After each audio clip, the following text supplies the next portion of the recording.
Yes, yes, yes, yes, yes. Hearing me? Hold on. Hi. Hello. Oh, hearing. Hold on a moment, please. One moment.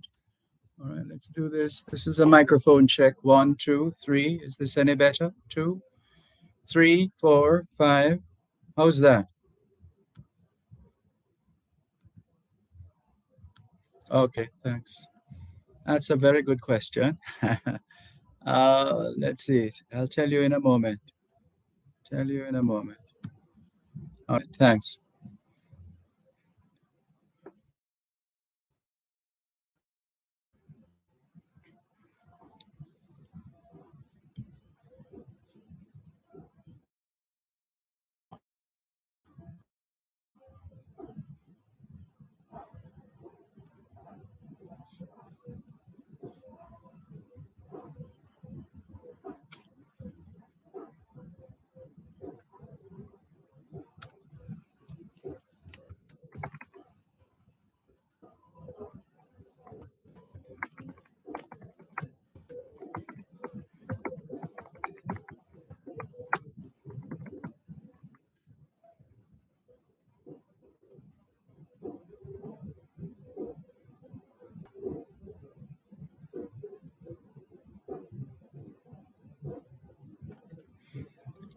All right, let's see if we can go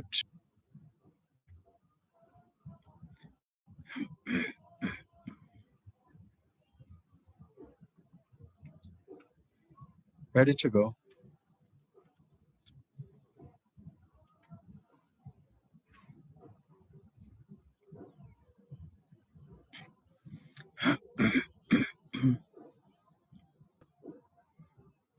I shall return again.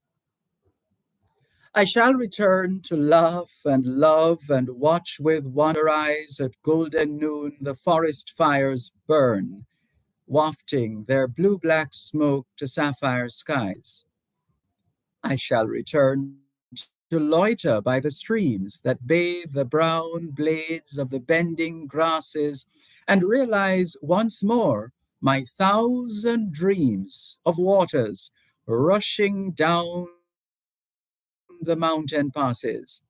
I shall return to hear the fiddle and fife of village dances, dear delicious tunes that stir the hidden depths of native life, stray melodies of dim remembered runes. I shall return. I shall return again to ease my mind of long, long years of pain.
Let's go, studio.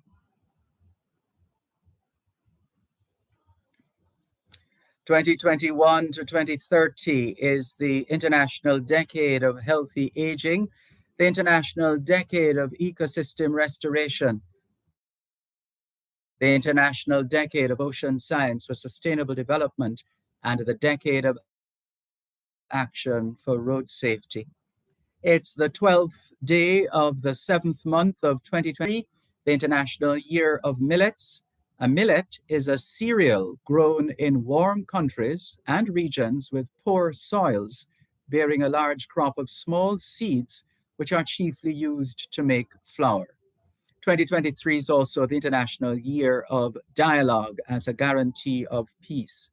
Put another way, it's the 12th day of the second month of the 2023 North Atlantic hurricane season. And according to the National Meteorological Service, there's a high pressure ridge and low level jet stream across Jamaica. The ridge is expected to remain across the island through to Thursday morning, as well as hazy conditions, partly cloudy and hazy, windy along coastal areas tonight, fair and hazy. And now to look at some of the observances for the month of July. In the United States, July is being observed as Cord Blood Awareness Month, Healthy Vision Month, International Group B Strep Throat Awareness Month, Juvenile Arthritis Awareness Month, National Cleft and Craniofacial Awareness and Prevention Month, Sarcoma Awareness Month, and UV Safety Awareness Month. Es aniversario Puerto Maldonado in Peru, Ireland, and the UK. Independence Day in Kiribati and Sao Tome and Principe. Micronesian Day in Micronesia, and Petrovdan in Serbia and Bosnia-Herzegovina. Hoy es miércoles, el 12 de julio 2023. Y les saludamos en cualquier parte del mundo que nos están escuchando en este momento. Estamos muy agradecidos por el don de la vida y el privilegio de servirles en otra edición de su programa, Both Sides of the Story, ambos lados de la historia. Nunca vamos a tomar su audiencia por sentado, porque sabemos que ustedes tienen otras opciones. Y esta es la historia de lunes a viernes desde las 2 hasta las 5 de la tarde, aquí en 106 FM. La misión continua para educar, capacitar, iluminar y estimular el espíritu empresarial. Bienvenidos.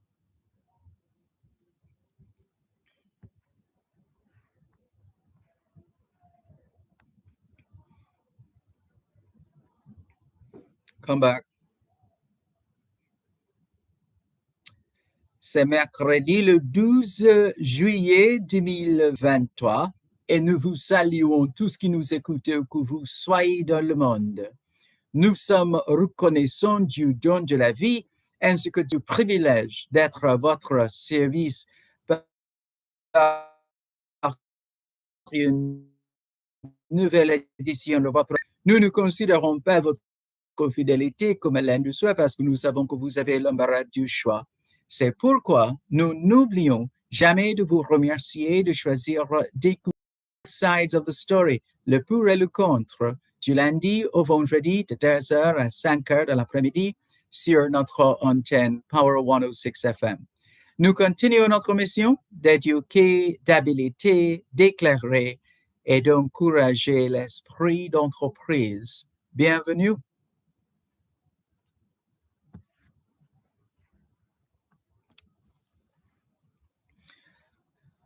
Let's go. All we're saying is it's Wednesday, the 12th of July, 2023, and we greet you well. Where in the world you are listening to us right now. We remain eternally grateful for the gift of life and the privilege to serve you on yet another edition of your program, Both Sides of the Story. We don't ever take your listenership for granted because we know you have choices. And that's why we never ever forget to remember to say thanks for choosing to listen to both sides of the story, Monday to Friday, 2 to 5, right here on Power 106 FM. The mission continues to educate, empower, enlighten, and encourage entrepreneurship. Welcome.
Jamaica.com. Education plays a critical role in the lives of our young people. At the American Foundation for the University of the West Indies, we ensure financially challenged students across the Caribbean given increased access to higher education so they can continue to transform their lives and the lives of others. Support our mission in shaping the lives of our future leaders. Donate to educate. Contact our office at 212-759-9345 for more details. Doing a quick check studio. Don't get any feedback or anything of you. If you're on a bit more, please. Let's put the phone on speaker for the time being.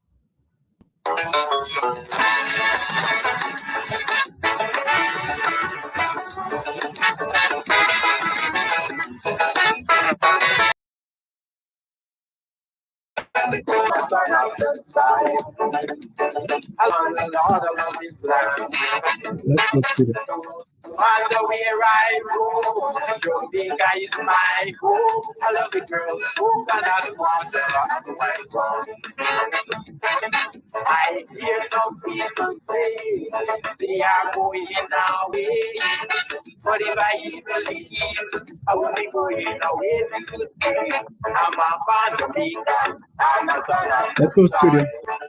I love the sea. I love the sun, Lord. Born Jamaican by the astronauts, inspired by and the tremendous outpouring of support for Jamaica in so many ways. People, when you have the privilege of being in certain spaces and hear people talk about Jamaica, especially members of the diaspora, and what Jamaica means to them, we can't help but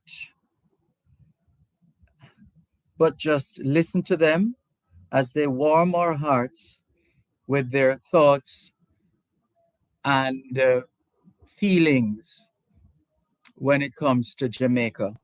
And so, in a number of ways, we were inspired. I got a little surprise of my own this morning as well. And so, I'll essentially be a tourist for a couple of days or so. And I'm grateful that I've been gifted this opportunity just to take a break, and because we still have a lot of work ahead to do, so we're on a bit of break. So we are tourists for the next couple of days. Won't tell you where. Well, thank you very much for tuning in. But seriously though, a couple while I was in a certain space, and it's that as Jamaicans, we love to express ourselves. We love to share our stories, our experiences, and we we are a very friendly people, believe it or not. With respect to especially murders in Jamaica, we still who are warm and kind and generous and helpful and are prepared to assist wherever they can. And they also have this way of just striking. Jamaicans are very friendly, and it's one of the one of the ironies, you could say. That's not necessarily the word I wanted right now, but from the standpoint of being so talented that we can be as professional as possible, and at the same we can mind you, sometimes we would prefer if, as Jamaicans, we don't just open up to any and anybody, any and anywhere, for fear of those who might be able to use that information against. So for example, I overheard a senior citizen who was in a particular space. Obviously, she straddles both Jamaica and the diaspora. And she was reflecting on, she was talking about Jamaica. She said, no matter what, me not care whatever happened to Jamaica. Me not left up my Jamaica. She was serious about that. She said, me know said it this them, them show up on TV, the murder them and so on. But me me not leave out Jamaica. That kind of attitude and commitment to country. But as I also want to say, we want to be careful as well in terms of the kind of information we just uh, easily put out in the general public without knowing who is who within that space. So that's the only thing I think we need to pull back on. Yes, talk and share and enjoy friendships and make new friends, etc. But be careful and be mindful as you freely give information on how many flights you missed yesterday or last week, and where you live now, where you have a house, you have a home, and then when you give out that kind of information, now you're setting up yourself. It shouldn't be, but we have to be real. Having said that, though, the The place is teeming with Jamaicans from across the diaspora. There are so many Jamaicans and friends of Jamaica, guests all over. We have been seeing these packed properties, resorts, uh, and also the attractions. It's Jamaica is humming with people right now, teeming with people as far as the summer is concerned. And this is just the beginning. The best is yet to come, I'm sure. There is more. If only we could take some of the paint, so to speak, from the goodness of Jamaica and Jamaicans to to paint out what a joyful day that would be. Work in the name of Jamaica and Jamaicans and watch Jamaica grow. How about that? And as Bob Marley would say, I don't care who the guy is, right? Jamaica we are defend. It's all about Jamaica. Thank you so much. Was I going on for too long? Sorry. Uh, Hope not. So we started out this afternoon, naturally, with Claude McKay's I Shall Return because of the nostalgia of the piece and the reflections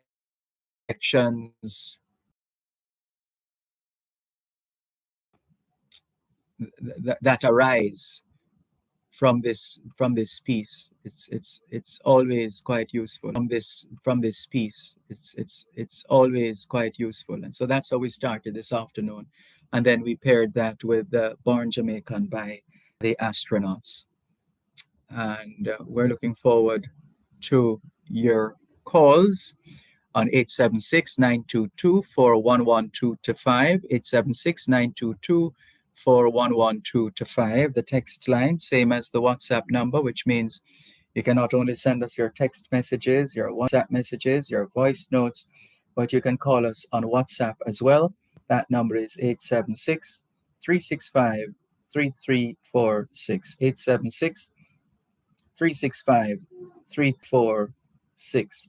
What's on your mind this afternoon? Please share. The text line, as we said, is the same as the WhatsApp number, 876-365-3346. And the regular call-in lines, 876-922-4112-5, 876-922-4112-5. The coordinates. And let's greet those of you who have been watching and listening and participating. Thank you for making it both sides of the story here on Power 106 FM. Let's see. Hello to Ricardo in Glengoff, St. Catherine, who's greeting everybody as usual and thanking God for life as he loves to do. Audrey Smith in Southampton in England says, afternoon listeners everywhere. Blessed Wednesday to all. Tuning in, broadcasting live from your neck of the woods, Audrey Smith in Southampton in England. We look forward to taking up that offer of attending the Angel Foundation UK JA Afro-Caribbean Community Expo. And that's going to, I think that one is, the event itself is going to be held in Tottenham. I think it's in Tottenham. So that is coming up. And then, where are we now? After that, we are looking forward, naturally, we're looking forward to Denby after that, the Denby Agricultural, Industrial, and Food Show. Then subsequent to that, we are looking at Florida. And then after that, we're looking at Toronto, Canada. And there are other possibilities. So we look forward to those other possibilities. Looking forward to pressing flesh with Jamaicans in the diaspora. After all, we are all about Jamaica, are we not? Indeed, we are. So, Mr. Daly, sorry, but we are on the road and in our in terms of our arsenal of equipment. So sorry about that, that you wouldn't be able to come through on the same line right now because that is occupied. Sorry about that. But you can send us your text messages and WhatsApp messages, and we'll be happy to read your messages for you. How about that? So thank you, Audrey Smith, for always being in touch with us. Leotine Bryan says, good afternoon, Sir Malcolm and listeners. Good afternoon, Leotine Bryan. Thank you very much for connecting with us. Arnett Morgan. This is the same Arnett in... Where's Arnett again? She is Quebec, isn't it? Quebec, Canada. I think that's where she is. And in that case, bon après-midi, bonjour, salut, Arnett, ça va? Joan Edgehill is in Central Florida, and she says, blessings to you and your faithful listeners. Love the poem. And that's Claude McKay's I Shall Return. Norman Hines is in St. Thomas, hitting us up as usual, and lots happening in his parish of St. Thomas. Wish we could just get the work done in Jamaica without the quarreling. Oh, we love cascas and mix-up, so everybody want a piece of the action. That's another side to the Jamaican. Everybody want to get into cascas. And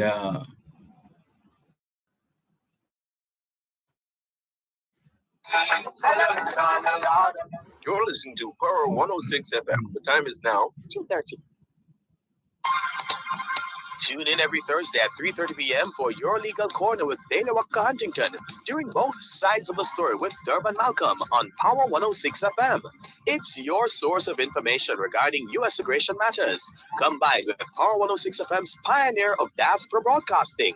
Call in with your U.S. immigration queries and concerns on 876-922-411225 or send a text or WhatsApp message to 876-279-8598 and get the answers you need for your U.S. immigration questions.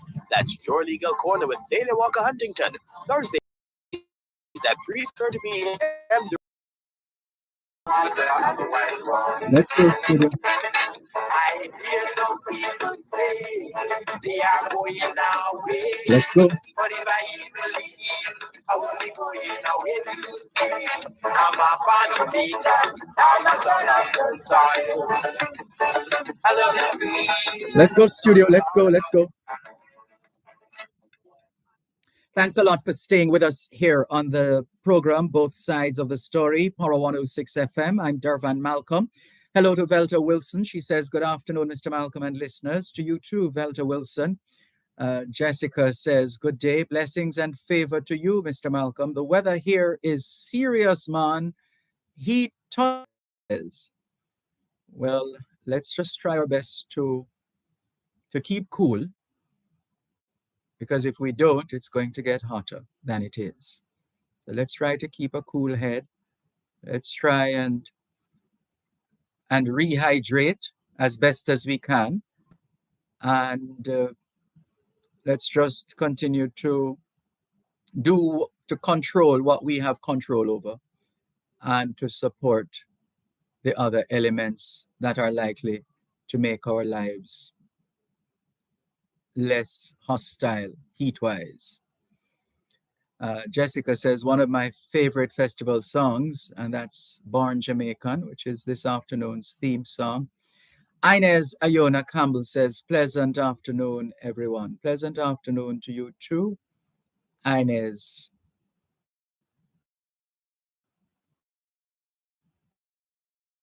Ayona Campbell. Thank you very much for making it. Jamaica.com, live on your smart devices all over the world, taking your calls on 876-922-4112 to 5. 876-922-4112 to 5. Ministry of Education looking to settle outstanding payments to teachers for summer school program. Yeah, we have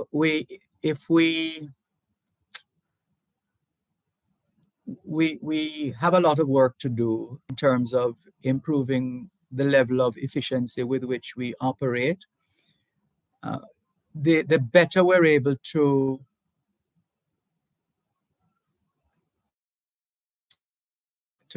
do that, the more palatable the urgings and the expressions of the decision makers, because then it would be evident that work is being done and that people are not being strung out for too long. After all, when people put out the energy and the enthusiasm and the drive and the zest, and they make a contribution to a program, an initiative, a system, a process, the hope is that that will then have a ripple effect and others would be infected in a positive way, and we get a more cohesive workforce. So let's work on those areas, please. Also in the news, TAJ working to fix online portal, expect delays at tax offices. Now, we can't hit TAJ too much in this instance because apart from the impact of COVID, where adjustments had to be made, and some very good adjustments as well, we think TAJ has been getting better at what they do based on experience. They can be compassionate and also understanding, and also, but at the same time, maintaining out the decisions that need to be with the utmost respect and regard. And so it's the first in a long time. I'm outside of the COVID impacted period. First time hearing of a major situation such as we're hearing about now. And so we trust that the team at the Tax Administration Jamaica will look at where the gaps are and try to remedy those as soon to berate people and essentially cuss out people for different things. But when people, for the most part, get it right or are getting it right, we are usually quite silent. And that's, I don't know if it's a Jamaican thing or it's just human nature. What do you think? Also making the news, no decision yet on Haitians who landed in Portland. Now watch this one now, because this is a test of or how diplomatically savvy we are.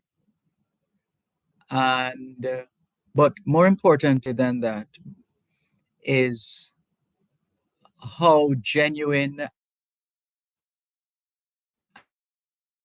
and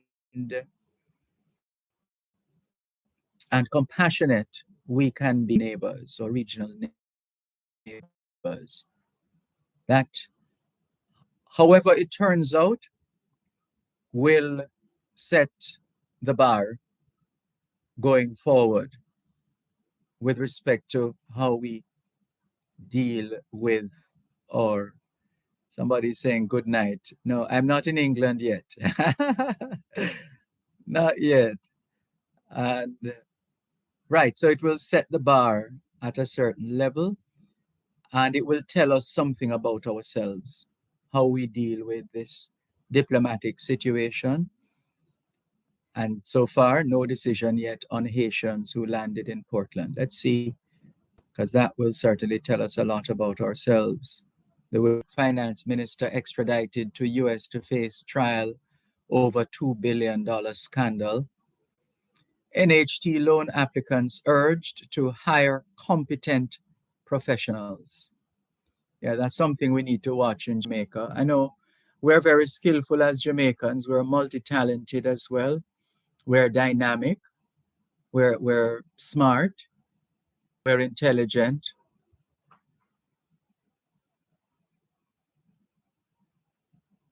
But surely we want to be mindful of these things.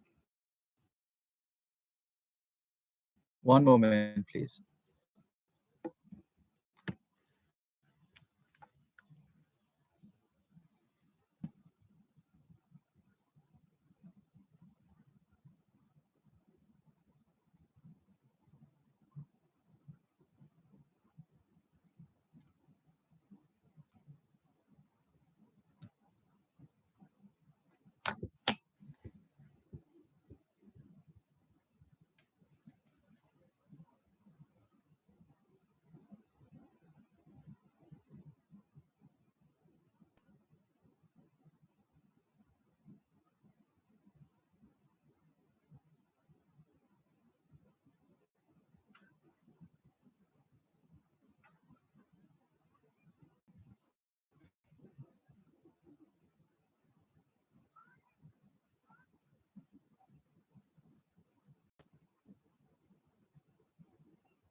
Let's go.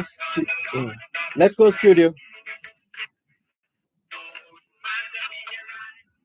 Thanks a lot for staying with us here on your program, Both Sides of the Story, Power 106 FM. I'm Dervan Malcolm, and we continue on summer. And we want to thank them for making it Jamaica. We want to encourage them to continue to be safe. And we look forward to another successful summer holiday. How about that? Good. Continuing with more on your program, Both Sides of the Story, Power 106 FM. Audrey Smith says, that would be nice having you here. Look forward to that. Well, that ticket has been booked for a long time now, Audrey Smith. It's one of those tickets that was booked a long time ago. Boston, Massachusetts. That's Michael Henry from Boston, Massachusetts. Good afternoon to you too. Thank you very much for making it Both Sides of the Story here on Power 106 FM. Still streaming live on the Gleaners website, go-jamaica.com. Hello to Jennifer Stewart. We haven't seen you online a little while, Jennifer Stewart. Good to hear from you. Thank you very much for tuning in. Sean Patrick Young says, good afternoon to you, Mr. Malcolm, your viewers and listeners all over the world. Happy that I could listen to the program this afternoon. Happy that we've been able to oblige. Thank you very much. And, you know, there was a time when we used to run the entire North Coast and the West and the South as well, especially when it comes to places like Treasure Beach, etc. This country over these 30 years. And let's take the break and come back.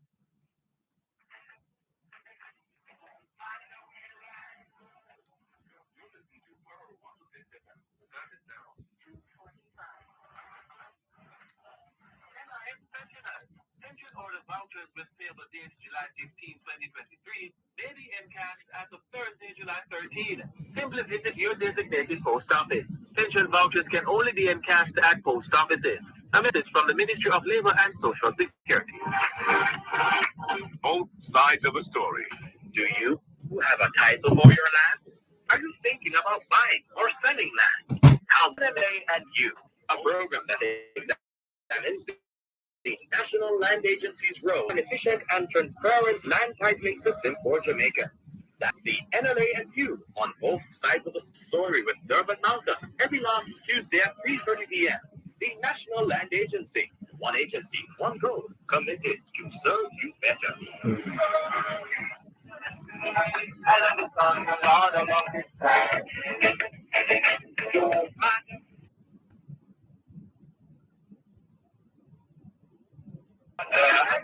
Sorry, let's go. Thank you so much for staying with us here on your program, Both Sides of the Story, Poro 106 FM. I'm Dervan Malcolm. We are enjoying the summer, or trying to. You know how it is. We're enjoying the summer, and we thank you for joining with us from wherever in the world you are. We appreciate your listenership and support. We're still taking your calls, though, on 876-922-4112-5, 876-922-4112-5. The text line, same as the WhatsApp number, which means you can not only send us your text messages, your WhatsApp messages, your voice notes, but you can call us on WhatsApp as well. In fact, the only thing is, once the line is engaged, you won't be able to get through until the line is free. So that's the situation where that is concerned. When the line is engaged, or whether one line or all the lines, please let us know. In the meantime, as we said, the numbers to call 876-922-4112-5, 876-922-4112-5. Text line, same as the WhatsApp number. Let's say hello, good afternoon, thanks for calling. Good afternoon. Good afternoon. How are you? Don't tell me you have arrived on the continent of Africa already. How could you leave without us? Touch on the continent. You never come up work out. No, that trip never materialized. That was a good friend of ours in Birmingham, England, who's also the publisher of her own newspaper. That was the entity that was working on that. I think it did happen, except that it happened without us. For whatever reason, something fell through and it didn't materialize. But oh, what a day when that day comes around, all things being well going forward, when we're able to touch down on African soil. Now that will be something. Oh, honorable brother, we just touching the bell. Oh, what that year? Yeah? Yes, indeed. When Yes. What you say? I'm saying yes, indeed. That will be the day. So we are here now. Just and Christian, we see them go on UK reparation tour the other day, Mm-hmm. So we can carry from leaders like Prime Minister Andrew Holness and others. We see the whole of them gone on reparation bandwagon. Here, the reparation is natural. Mm-hmm. So we see them set out in a them 10-point plan. Repatriation is the third point in the reparation and 10-point plan. You don't have to look funny. Honorable brothers in Jamaica and the world, when we have to speak back, but going back to you can't go on if you want to go to Africa. Well, now, carry come leaders and Jamaican. Mm-hmm. Them reparation 10-point plan. Repatriation is third. Mm-hmm. So we're calling up on the church here in Jamaica. Some of the people under them portfolio and Prime Minister Andrew Holness to educate black population to return home to Africa, find the people them to have strength and pride of an African sovereignty. Knowing that them have that as them third point, repatriation, So the people need a public education because over the years in America and Jamaica media, which is one media, demonize Africa, They never market Africa in a good light.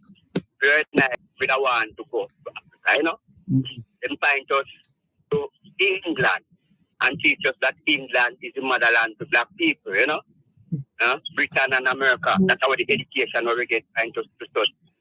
Yeah, there's even a song. There's even a song that says, London is the place for me. Do you know that one?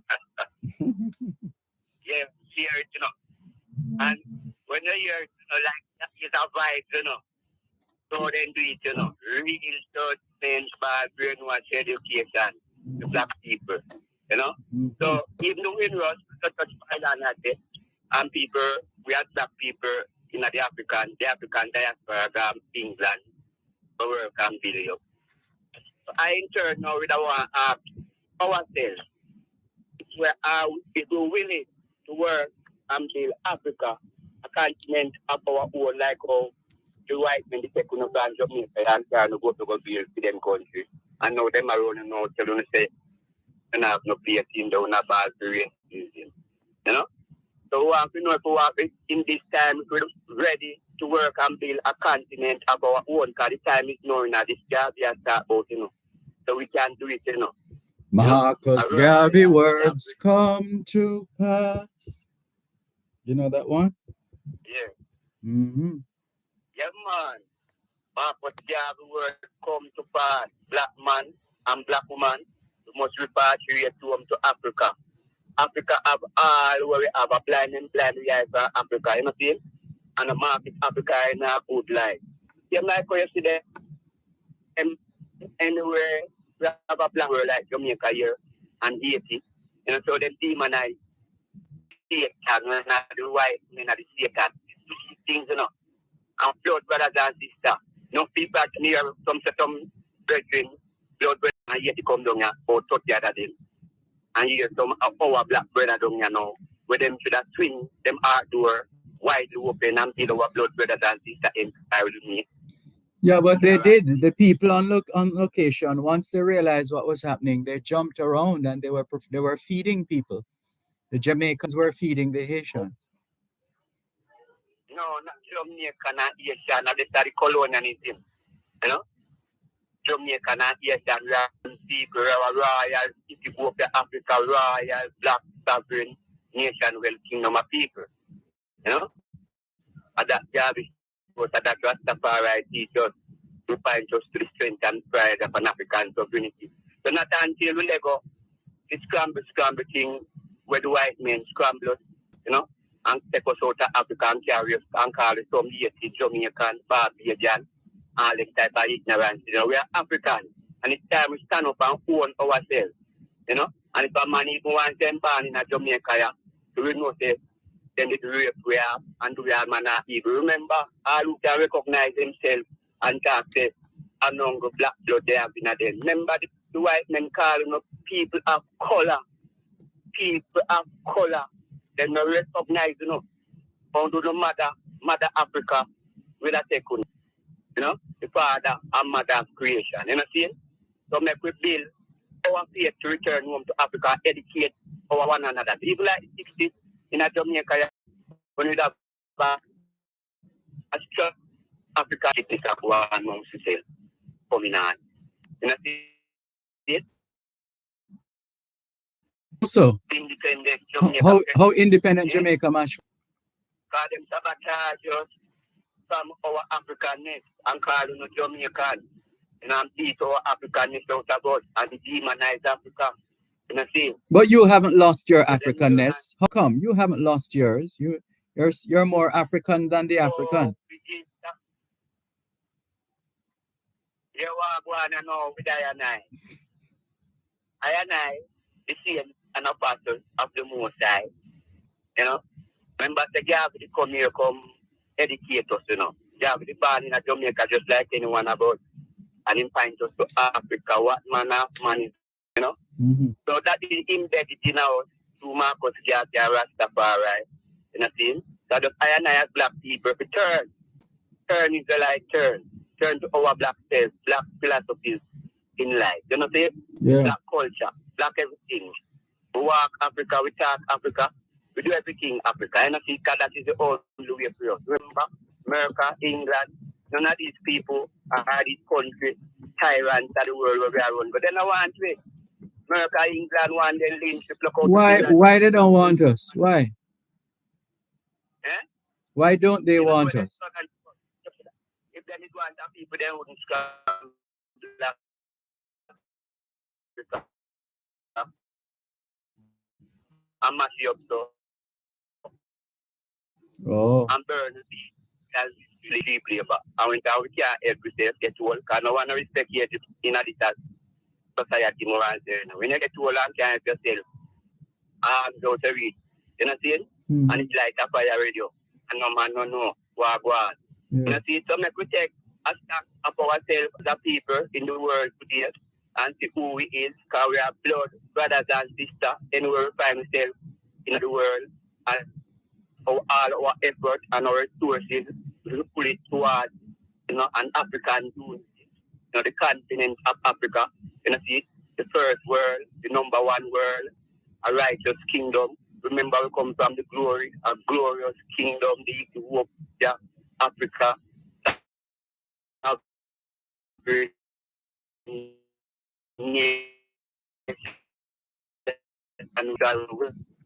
military stories and I black sons and daughters of the world. So we give thanks to our one another, and we who born here in Jamaica, we know say, I know nothing about Jamaica, anywhere you go. I know Jamaica, I know nothing about Jamaica in this judgment. I learn to put down water in the Caribbean, surrounded by pure water. I know nothing about Jamaica, it's about I and I, the black population who come down here in the 16th, 15th century. It's all about us who represent Ethiopia crown, under the banners of the red, black, and green, and the red, gold, and green, as the man said, with our red, black, and green floating over us, and with our emperor to shield us. This is the way to go, It's for the future by reaching up these royal banners. That's all we get to do, Thank you very much, Ras Lloyd.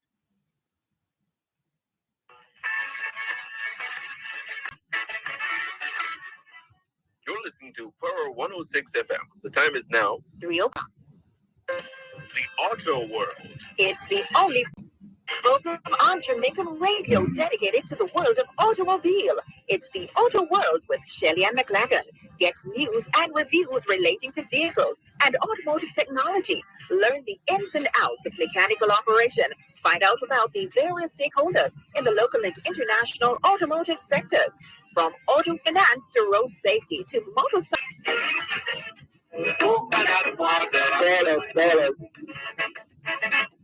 All right, let's go, student.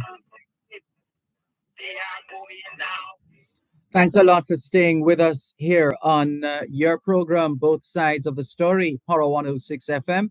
Still streaming live on the Gleaners website, go-jamaica.com. We feel like dryland tourists here on the North Coast.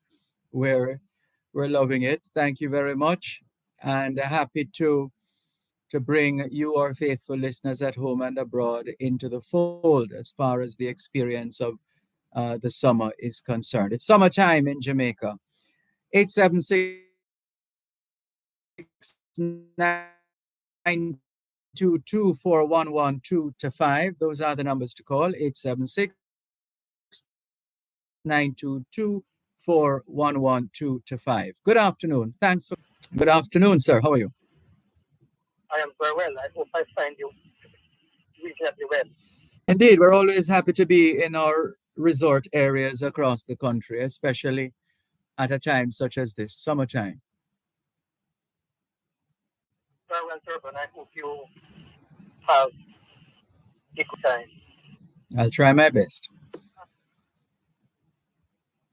Great, Dervan. Good afternoon to your listeners here at from Soccer Ratchery. Those are the insights column the Sunday cleaner of June 18th.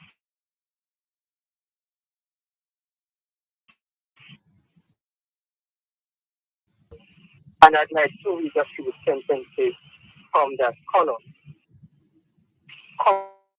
Corruption permeates every nook and cranny, and that is incontrovertible. It's so woven into our fabric that it's now almost indestructible. Denying and lying about how deep it goes is embarrassingly indefensible. It will take political will, but more importantly still, no one should be kept culpable. It disappears and paths are cleared. Anything can be acceptable in a country like this where bribe and corruption can be unfixable. Files are lost, beating the system, preferably in Jamaica. Corruption thrives where efficiency dies, is displaced so unavailable, but the pretense persists as if it doesn't exist and characters are unassailable. But we know better. Who follows the letter when cash is made available? From top to bottom, corruptible flourishes and living a life that's comfortable. People who pursue power and money feel that are infallible. Whatever it takes to acquire a fortune or wealth to them is quite respectable and acceptable. Our morals are so low and shut down that everything is accepted in Jamaica. In fact, some view the outlaw life as something that's admirable. And the last sentence. Though shaken, some Jamaicans may be at times very comfortable with the corruption. They're not stirred into action to save their country because they think it's insurmountable. Just do your part to hold our elected officials accountable. They owe it to us to do their best for us to live in peace and have a life that's affordable. I have made mention to Dr. Raj's column, Dervan. Yes. How illustrates the widespread level of corruption that exists in Jamaica today. And such as Dr. Raj, so it's important to write such a spot-on column. The main issue that I called to speak about today, Dervan, has to do with lot scamming. Last week, the judge in the Trelawney Circuit Court dismissed approximately 50 cases having to do with lottery scamming and cybercrime due to outstanding reports from the Jamaica. This unacceptable, alarming, and reprehensible situation is a massive negative indictment upon the Jamaica Constabulary Forces Cybercrime Unit and its leadership to a large extent, from my viewpoint. Did you hear the news report last week, Dervan? News report last night. Last week, Friday, proceeding to this issue. No, I wasn't watching you mean like watching PBCJ with the usual broadcasts of those sessions and sittings? Yes. Positive changes need to be had to the cybercrime unit of the Jamaica Constabulary Force, because information that has been related to me, what I have been informed about persons close to the police force and inside of the police force, cybercrime unit is grossly underfunded and understaffed. The cybercrime unit is comprised of handwriting experts, information technology experts, ballistic forensic experts, and communication forensic and cybercrime experts. These specific categories of experts, Dervan, who are cybercrime units, are not being paid, especially over the past 7 years.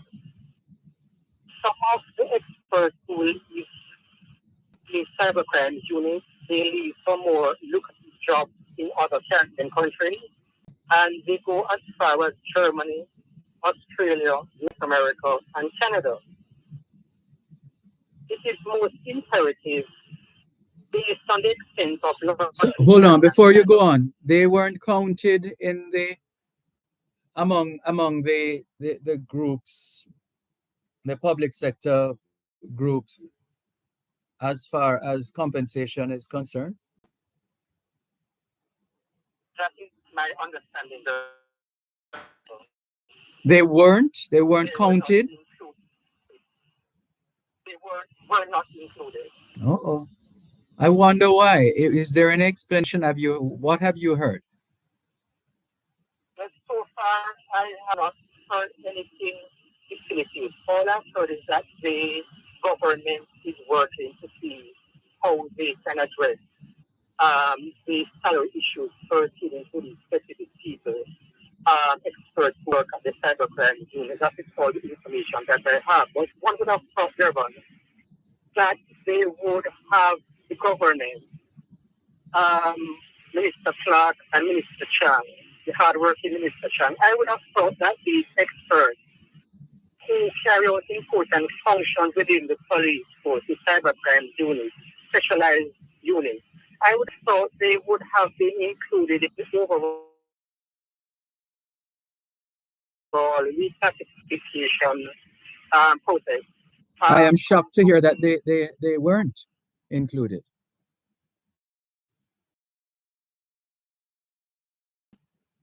It is most imperative, Dervan, that the Jamaica Constabulary Forces Cybercrime Unit be brought up to the required international technological and standard needed to successfully investigate all types of cybercrime and lottery scamming as it relates to devices such as high-tech phones, tablets, computers, and Wi-Fi internet modems.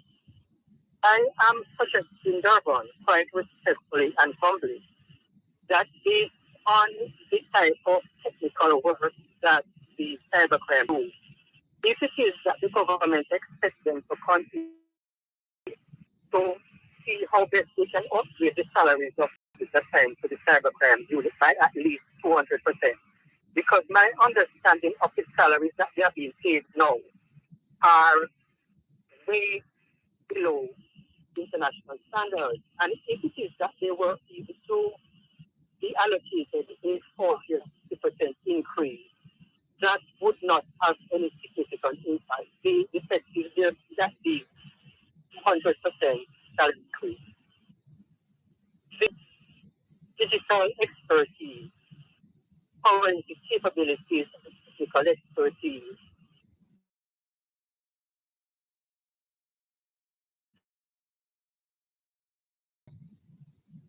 there is a problem in that, and I think it is very important for Minister Chang, along with the Commissioner of Police, Major Anderson, to see how best this year they can start to upgrade the cybercrime unit, the entire unit.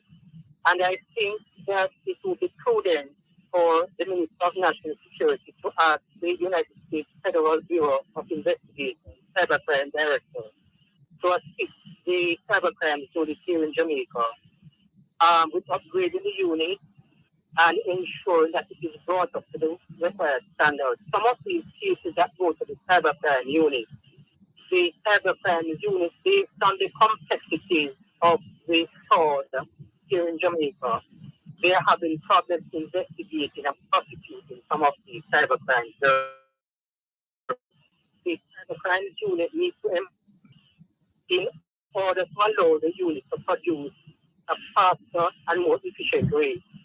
Those courts required cybercrime digital forensic reports.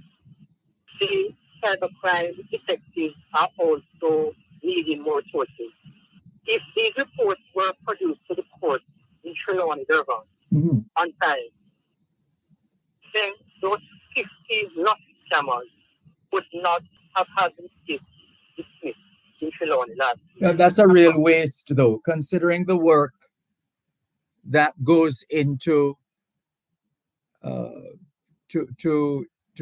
capturing or arresting and charging those involved in the dreaded lottery scamming work of identifying who these people are and seizing the material that they use to get to for their ill-gotten gains, and just in the blink of an eye you just let them go, because and you can't blame those who let them go, because this is still a country of laws, and if your evidence is inadequate, if the material that you call evidence is inadequate, then the court will have to respond in kind. Yes, but it's really unacceptable, Dervan. Disgraceful. Yes. Mm. And what Sorry, hold a moment. Let's take the break and come back.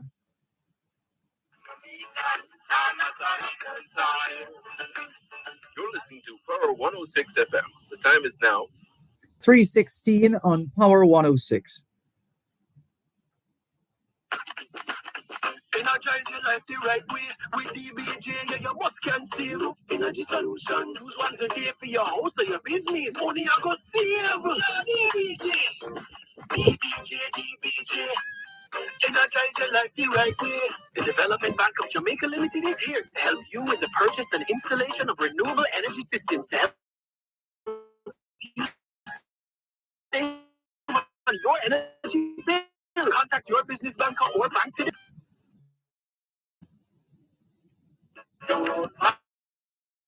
Where I go, Jamaica is my home. I love the girls, coconut water and white.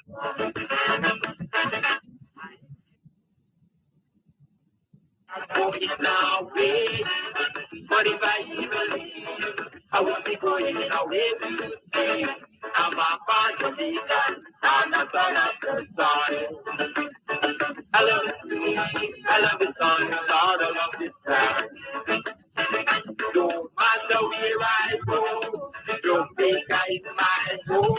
I love the girls, coconut water and white water. Let's go, studio.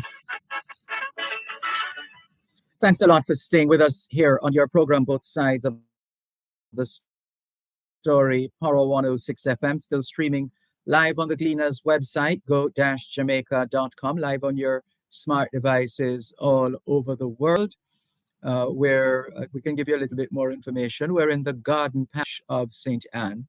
That's where we are as we mark the busy summer period and try to gather some data and intelligence on and information on how things are going.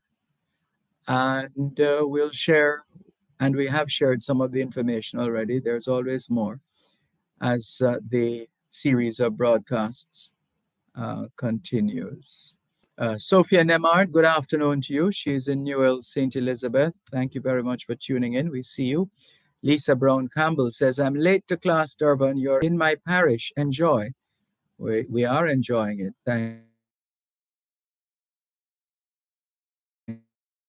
you. Faye Weller says, good up. Let's get back to the caller on the line. Thank you so much for the investigators should be able to travel overseas at least one time per year to undergo intense and complex advanced cybercrime training to keep them up to date of the constantly emerging technology which is being used for cybercrime, lottery scamming, and cyber fraud cases. The cybercrime units must be adequately resourced. I indicated to you that they are in need of much more resources. They need to be resourced to the level Dervan, whereby they're able to purchase the necessary equipment and software. Mm-hmm. Keep them up with the ever-evolving complex levels of cybercrime and not system in Jamaica. Many persons are not aware, but the issue of lottery scamming, cybercrime, and bank fraud is very much at a high and unacceptable level. Mm-hmm. The question which I'd like to ask now, is it legal, lawful, and appropriate for some banks to be outsourcing their customer services to call centers, allowing call center employees to have highly private and sensitive banking information on bank customers, when in fact, customers who open bank accounts do so with the knowledge and understanding that bank customer services were fully done how and only within the bank. The police authorities will tell you, and it has been publicly broadcast from on one occasion, that it is common knowledge that allegedly some call center employees are deeply involved with lottery scamming and cybercrime. I am personally aware of at least two cases.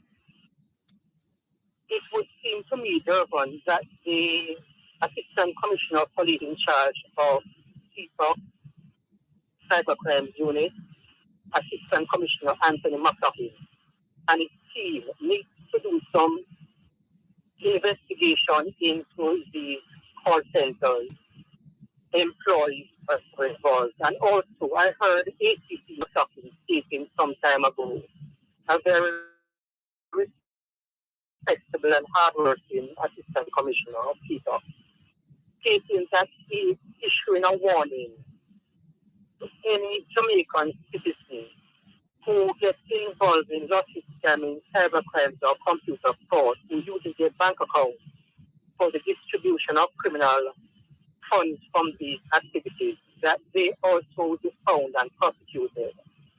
It is at a very, I won't say at a very high level, but quite a number of cases are emerging in Dervan where private... It's amazing. Sorry to cut you, but just as you're talking, there was a pop-up on one of the devices here. Customer experience analyst call center role at FedEx, actively recruiting. Yeah, just thought I'd share that. Yeah, sorry, go ahead. Information, Dervan. Now, it would seem to me, Dervan, if this scamming and cybercrime has reached a situation where persons who are not even involved in lottery and cybercrime are using their personal bank accounts for this.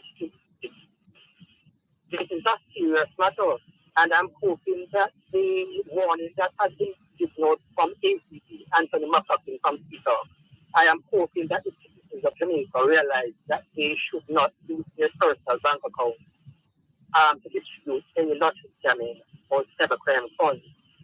I am also publicly calling for Minister Horace Chang and Police Commissioner Anthony Anderson, two very hardworking and very impressive performing public servants, to bring back former police sergeant Kevin Watson and reappoint him to lead the police's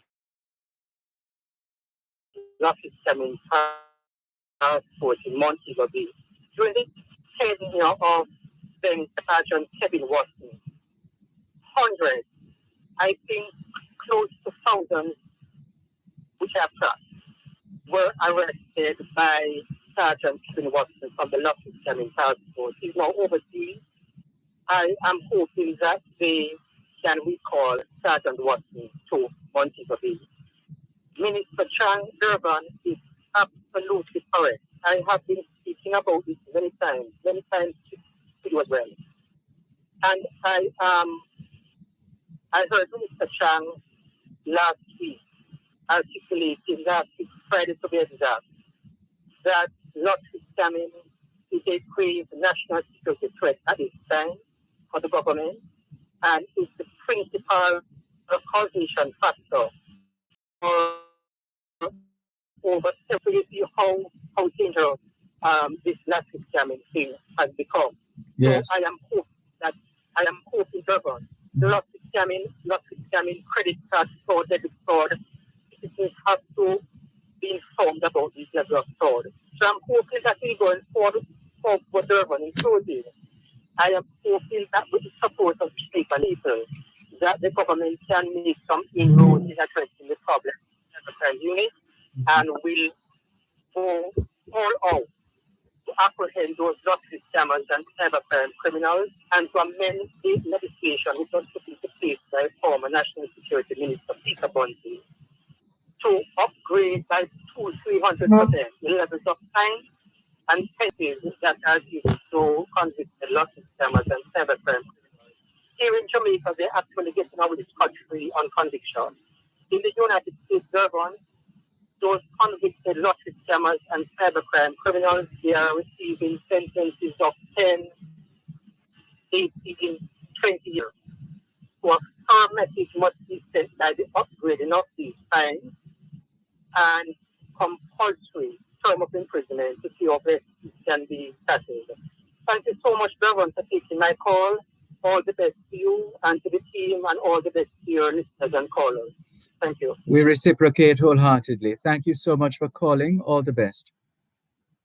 You're welcome. Bye-bye. Bye-bye. Take care. This is your program, Both Sides of the Story, Power 106 FM. I'm Dervan Malcolm, broadcasting live from one of our resorts here in the Garden Parish of St. Anne at this period of summer celebration. It's summertime in Jamaica, and the place is teeming, as we have said, with visitors from all over the world, chief among them Jamaicans from the diaspora. Welcome home, Jamaicans. Welcome home.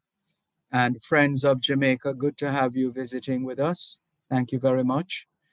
To the phone lines once again, 876-922-4112-5. Good afternoon. Thanks for calling. Yes, Mr. Malcolm. Welcome. Yes, sir. I'm calling. I was prompted by Rat Lloyd call, Yes. and I've always had a certain feeling about his calls. I thought I'd just say a few words today.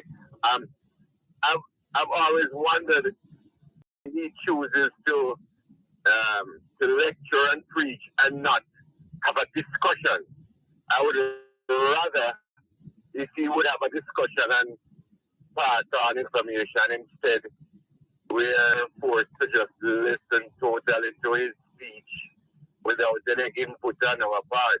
I certainly didn't like when he was trying to make a difference, or he thought he did make a difference between the word birth and the word born. Mm-hmm. I didn't understand that idea. Do you remember that, sir? Yes, it's something he has said in the past. It's one of those quirks. Mm-hmm. Yes, he has a way of inventing his own truth, Mm-hmm. and expect everybody to accept it. Yes. I just like to point that out to him. Mm-hmm. I would rather if you have a discussion, a conversation, Mm-hmm. and not a preachment. Mm-hmm. Also, sir, Yes. I think he should be aware of the fact that because he has not touched down in Africa yet, even though he was promised by quite a few people that they would pay his way.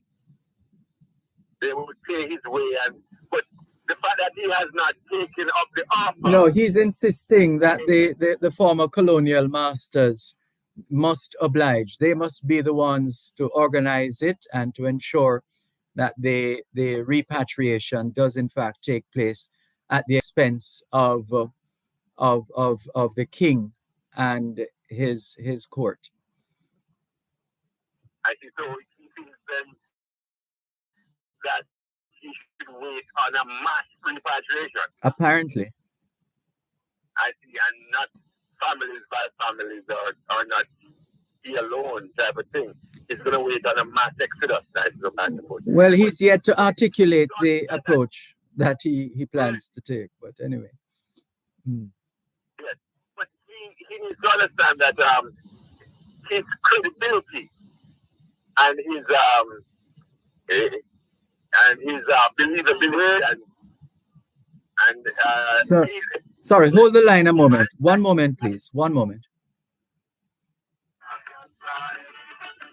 Help us protect Jamaica's borders. Tell us about any illegal guns coming through customs controlled areas. Call Crime Stop at 311. The time by the Jamaica Customs Agency is 3:30.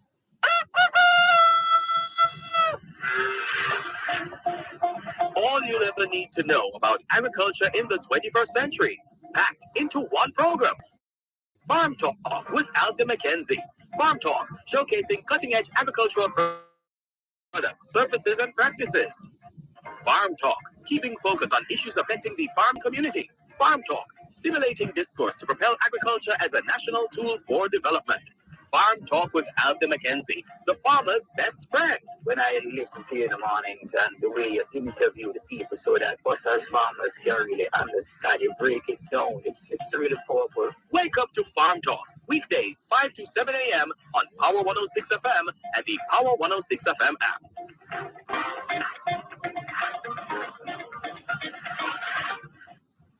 I love this song, Lord, I love this song. Don't matter where I go, don't think I my home. I love it.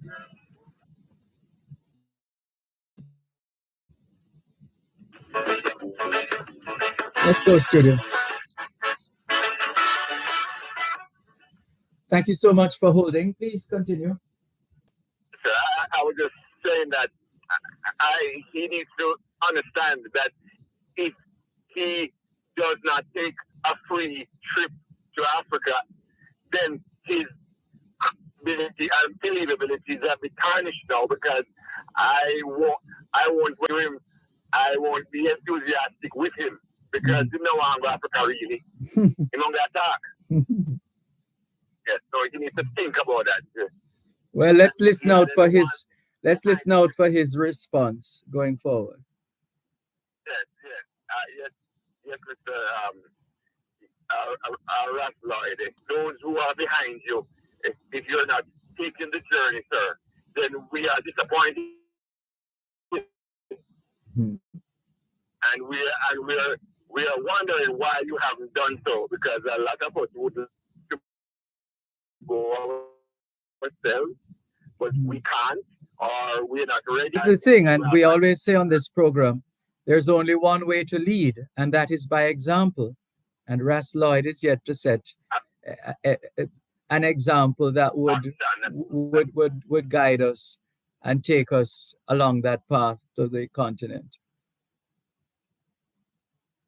Yes. One last thing, Mr. Malcolm. Tell me something. Yes. I wonder why I haven't heard why the size of the money, the dollar bill, the new dollar bill. Yes. Why was it changed, and who changed it? Because the people who made the money, they were making the money for you at the right size money, and the money could fit into the bank machine. So why them change it now when it can't fit in the bank machine? It makes no sense at all. Except that the machines have been fed with money and have been giving seeing to the requests of customers by making sure that they're able to get the money from the machines. I don't know of a significant problem. I think there's the story of a lady who a particular note, I don't remember which one of them, got damaged or something to that effect. But the thinking is that sorry, go ahead. There's a sign that says not accepting the new cash now. I don't know about that. I know the signs, depending on whether it's an NCB machine or a Scotia machine. Normally, but NCB machines are usually down more than they're up. And the sign usually says not taking deposits or something like that. Big, but that's not because of the new money, as far as we are aware. It's not because of the new money. It's not because of the size of the new money. No, not at all. I see. Not at Okay, all. Because this is more and more. These denominations, these notes, these banknotes, the new banknotes, are pretty much in circulation now. And I tried to use a machine, and I got a higher denomination that this is one of them.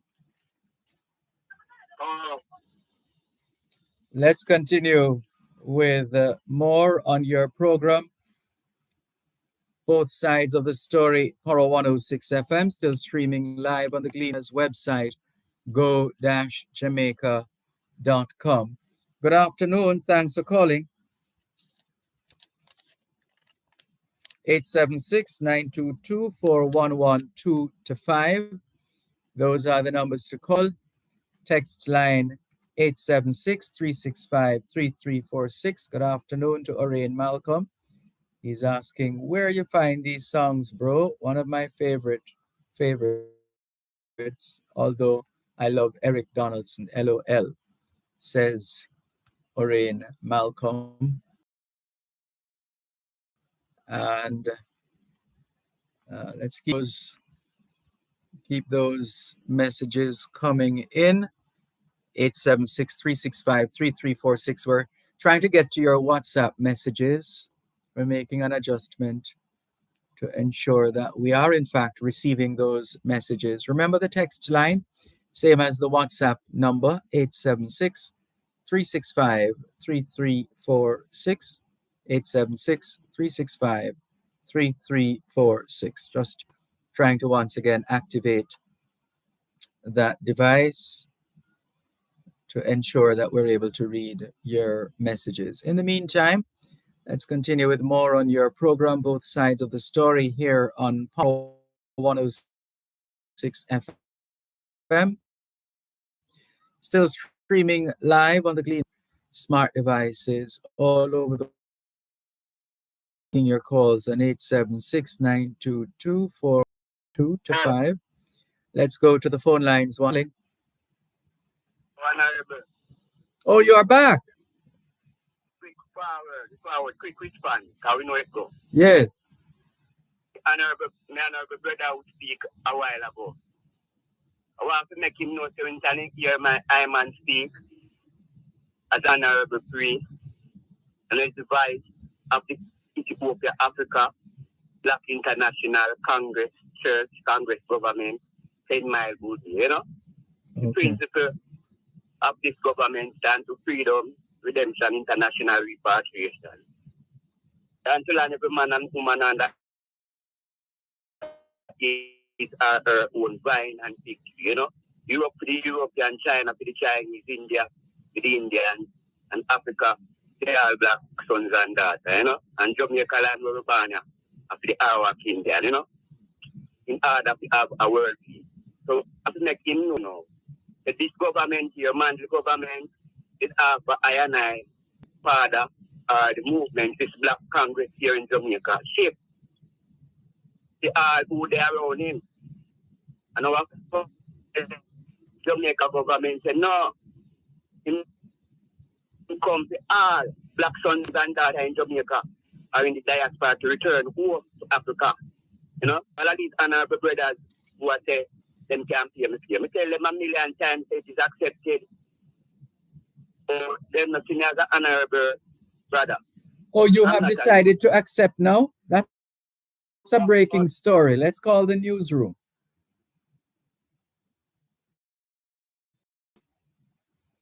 You have a breaking story. just said is a breaking story. It sounds like you're now saying you're prepared to act whatever offer there is for you to go to the continent of Africa. But I keep that them I make. As I tell you before, I'm not alone. I'm a family man. And we are one black royal family here in Jamaica International speaking of national talk. You know, we are blood brothers and sisters. So you plan to mobilize everybody at the same time to leave Jamaica to go to the continent of Africa? How do you plan to do that? Listen, who can afford to pay them here, just like you say you don't want to go? Who can afford to pay them here? Must do so, you know? And the poor and the have who cannot afford will have to wait until the mass repatriation, you know, to go home and develop a country of our own. So we get them off of there already, you know what I mean?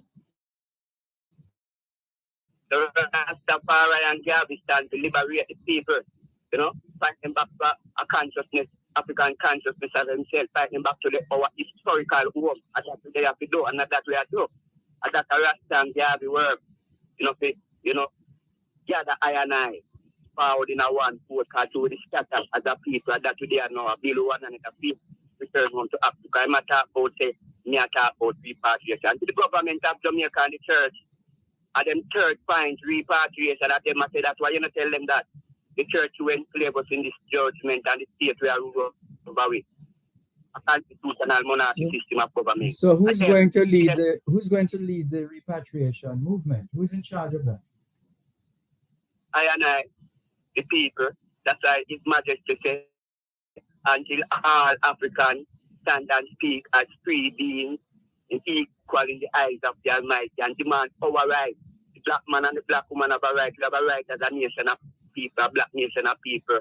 Our sovereign right is the true of the Africa. So we have a right to demand what is ours, you know, for our generation. And so you're demanding the availability of a vessel, and how big will that ship need to be able to carry everybody? Listen, no, I love how you speak. We are calling upon all colonizer who benefit from the slave trade, you know, provide transportation, you know, 7 or 9 miles of Black Star Liner ship, not just one little boat, so 7 or 9 miles of high water boat with international security out on the high seas there. This is not a joke affair. It must be done. Marcus Garvey speaking, the Emperor speaking, and I, sons and daughters, is speaking now, you know. God man said, in us and we, you know. So when you hear I speak, I give you hear I speak, and the Majesty, you know. And the word that we speak, I know of ourselves. And the man who teach us in this way, Marcus Garvey, and I'm not talking nothing different from Marcus Garvey and all the black patriot of all, and what we should speak as a black nation of people. I'm not talking nothing different. So when a man in the white man world, and himself Jamaican, and no one live there. You don't know where my Jamaica thinks himself in this judgment there. Jamaica go split up in a 3 piece. Man say, biblical speaking, man say, Jamaica go flood when you left out there. You don't think that you can big Britain, biggest battleship on here, so can't stop the black man redemption or redemption of Africa. Because we must unite. And instead it in us, so we can't unite. We tell them. So when will we see the movement of Ja people? The movement of Ja people is us. Yes, the movement that you have been proposing for a few years now, the movement from Jamaica to the continent of Africa. When is that mobilization scheduled to start? The mobilization of what? The mobilization of those of us here in Jamaica and elsewhere in the African diaspora to make our way back to the continent. It starts for a long time, you know. What role have you played in that regard? You hear me speaking? What role have you played? Because I am the company about who publish it. Marcus Garvey and Selassie set the standard, you know, African standard which stand up to. And we are the world that start and now publishing it, you know, revive thy work, oh God, you know, while here to thee we bow. We send, O gracious Lord, O come and bless us now, Messiah I. For the word that we speak is not of ourselves, but your word. All right. Let's leave it there for now. We have to go. Thank you very much. We're out of time. For any project, ABC Electrical Sales has all your electrical supplies at the best prices. 8 Hagley Park Road, Kingston, 7543714. The time by ABC Electrical Sales is 3:45. unsure of where to get your basic parts and accessories for your vehicles? Well, it just got a whole lot easier. Visit Ramsey's Auto Parts Limited. They specialize in new and used auto parts and accessories with for Toyota, Honda, Nissan, and much more. Visit them 5 Monday to Saturday, 8 p.m. to 5 p.m. and every last Sunday from Hello. Hello.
2 to 5. The text line, same as the WhatsApp number, which means you can not only send us your text messages, your WhatsApp messages, your voice notes, but you can call us on WhatsApp as well. That number is 876-365-3346. 876-365-3346. Hello, good afternoon. Thanks for calling. Hello, Mr. Malcolm. Hi, Mr. Coombs. How are you? Good evening. Before we reach the topic, are you like the people look to get in Marcus Garvey? When the police are looking, when the car on the strike, Bagawaya was sitting in the veranda, but I could Bagawaya say, Marcus Garvey is nowhere around. And that I mean, with a finger, I showed the man, say, put the Marcus Garvey in the house. Let me repeat, my Bagawaya, use the finger. I show up in the house. Yeah, there is a song. There's a song, isn't there? Who did that song? Yeah. Where is Bagawaya? He can't be found. Da da da da da. Thank you. I'm trying to remember. Yes. We never get no cooperation and the majority of the country, right? From Marcus Garvey until now, and the country. Okay, he got everyone. Yes. Last week, that Friday, a gentleman called on top about 4-7, but you never understanding. The 4-7, no. The 7th of December, 1977, all right. And my boy, I'm about 1937. Did I talk to from here? Yes, I'm listening. Go ahead, please. Did I talk to from that Patrick in Manchester, and you have Ken Maxwell. And this 6 was the Monday. And the program starts from 9 to 12 every evening. From 9 to 12. And some Malcolm, the Monday night is 6. The radio station filled with Mr. Maxwell. We'll take tomorrow night. Prime Minister head and this head and things street have a floor. We do head and roll down there. Mr. Maxwell said, okay, we have to the whole night until the program done. You believe me? The Tuesday night on the bird one, we sit on the turn on the radio. And Mr. Ken Maxwell said, my name is Ken Maxwell, I'm the host. So we had all my call and the whole night, Mr. Malcolm, believe me. 2 call and no call, Mr. Ken Maxwell. If you Jamaican, African, some of them, if you fire them, Mr. Malcolm, you run and you can you from a room to stand to Babatunde. Babatunde said the phone was talking and carry for a room to. Anyway, you remember the person called last week? The person who? Say that again?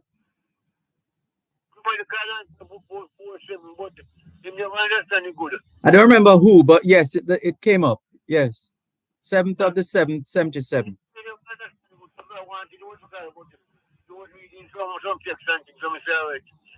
It was seen as some potential apocalyptic moment, like something just like the millennium bug in a manner of speaking. Not similar, but something of that ilk where people, for whatever reason, maybe because of what they have been told or what they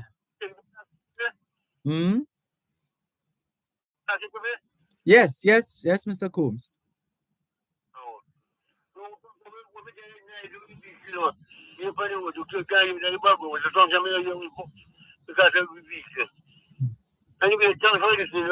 Thank you for calling. All the best.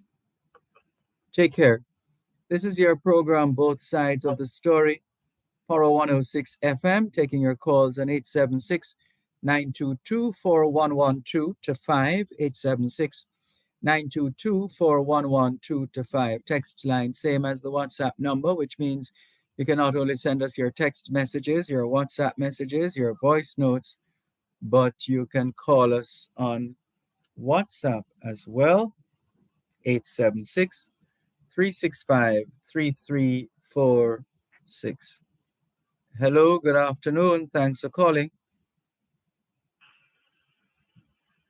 Good afternoon. Maybe that caller got tired of holding. Thank you. Thank you very much. Let's keep it going. on your program, Both Sides of the Story, Power 106 FM. Still streaming live on the Gleaners website, go-jamaica.com, live on your smart devices all over the world. Taking your calls on 876-922-4112-5. Let's see if we can get in some WhatsApp messages right now. 876-365-3346. 876-365-3346. Hello to Calvin in North York, Ontario, Canada. Busy in his piano shop working. Thank you very much for tuning in. Hello to this message. Let's see, who is this now? This person says, hello, teacher. Please give my mom, Miss Birdie, 98 today, July 12th, a special big up from Kodak Country Lifestyle YouTube channel and the rest of family and friends. Well, happy 98th birthday. That's extraordinary. Happy 98th birthday to you, Miss Birdie. 98 not out. Now, it's very important now, Miss Birdie, in cricketing terms, that you cannot, by now you know what the ball is doing, whether it's coming in, whether it's moving away, whether there's a little too much grass on the pitch, and therefore you could get a different result by virtue of how you play those deliveries. And if there are cracks on the pitch, that's another thing. You wouldn't want the ball hitting one of those cracks and causing a shift of significant proportions, etc. So you want now to you know what kind of pitch you're playing on already, Miss Birdie. You know what the conditions are by now. After all, you're 98 not out, and so you obviously know where your off stump is, and all you have to do at this stage, 98 not out, is to play in the V. That's one of the safest areas, isn't it? Yes, the straight drive, the on drive, the off drive. Yeah, that just play in that V, and don't go fishing outside the off stump. You do that, and uh, the bowler might get you to edge a delivery and straight to one of the fielders in the slips or the gully for that matter. So we wish you long life and good health, as the late Winston Williams used to say. Long life, good health. To Miss Birdie, 98 not out, and today is her special day. And coming from Kodak Country Lifestyle YouTube channel and the rest of the family. All the best. Thank you very much. Keep those messages coming in. Rohan Johnson from Atlas Ocho Rios says, happy birthday to each and everyone who are celebrating their birthday today. Coming from Rohan Johnson, Atlas Ocho Rios, clocking in. Good to have you on board. Thank you very much. Neville, otherwise known as Salah, says Dervan, Scotia ATM machines. No, I wouldn't necessarily say ATM. Better you say ATM, not ATM machines. The M is for machines. So that's like, yeah. So you're saying the Scotia ATM or ATMs not accepting the new banknotes at the Scotia ATM. I have used Scotia ATMs and NCB ATMs. I'm not sure. Well, let me see. I have not done any deposits of the new banknotes yet. I'm yet to do a deposit. Haven't done a deposit with the new banknotes yet. So if you're speaking specifically to deposits, well, I wouldn't know because I'm yet to do that. Let's see. Let's take the break and come back.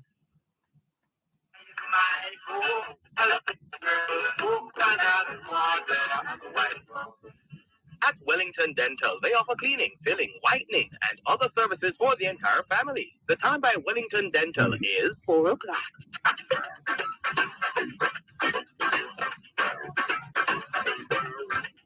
Under the law.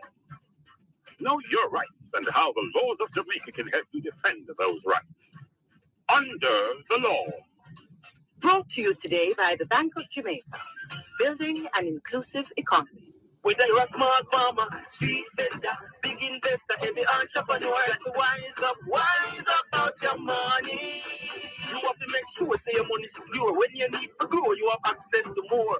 Financial inclusion means that individuals and businesses have access to useful and affordable financial products and services that meet their needs. Access to more money, more credit, whatever your business needs. When you work hard for your money must work for you. Weigh in. Now that the Golden Wealth Bank has put the notice out to the general public that we have been appointed as an agent, Mr. Mills sent me to check that everything is in order from a legal standpoint. Fine. Look around, Mrs. Griffin. As required by law, we have kept our banking services physically separate from all our other commercial operations carried out at this location. Our banking services are in a separate section of the store with a dedicated team of workers who only do the banking activities. And the banking records are separate from the records for all other operations? Right. Customers will understand when they go to that part of the store that we are carrying out our banking services activity on behalf of the Golden Wealth Bank. I see the notice is in place. Boxer, Dunlop and Cheese is an agent providing banking services for, The logo looks so good. But I'm not seeing the certified copy of the bank's approval to us to offer services on their behalf, though, Wayne. It's going in right here. For the time being, it's safer in my office. Services offered? Yes. Fees charged for services? Good. You have covered the territory well, Wayne. The legal requirements of a banking agent are very specific. An agent must keep the agent banking activity physically separate from all other business activities carried out at that location. An agent must display or exhibit in a conspicuous place at each place of business where it conducts banking a certified copy of the appointing deposit-taking institution's approval to offer services through the agent, a certified copy of the agent's appointment, which shall include a list of the banking services that can be offered by the agent and the effective date of the appointment of the agent by the deposit-taking institution, the name and the logo of the appointing deposit-taking institution, the appointing deposit-taking institution's charges or fees applicable for each service accessed, and the contact information by which customers can interact directly with the appointing deposit-taking institution. That's how it is under the law. Brought to you today by the Bank of Jamaica, building an inclusive economy. Join us Tuesday and Wednesday at 6:45 and 8:55 a.m. and at 4 and 9:55 p.m. on Power 106 FM for Under the Law.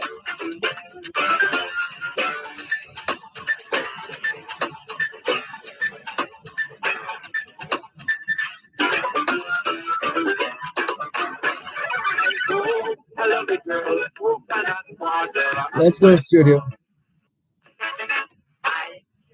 Thanks a lot for staying with us here on your program, Both Sides of the Story, Poro 106 FM. I'm Dervan Malcolm.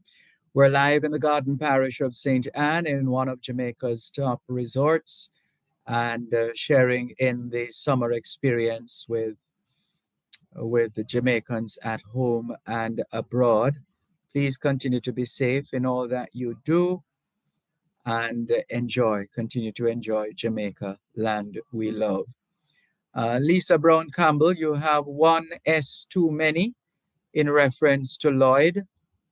It's actually one S, R-A-S, Ras Lloyd. If you, no doubt you mistakenly put on another S, which in Jamaican parlance tells us something else. Anyway, Lisa Brown Campbell says, Ras Lloyd has left me speechless today. No words. He's passionate and committed, but I'm not sure the vision is clear or realistic. But keep hope alive, she says. Thank you, Lisa Brown Campbell.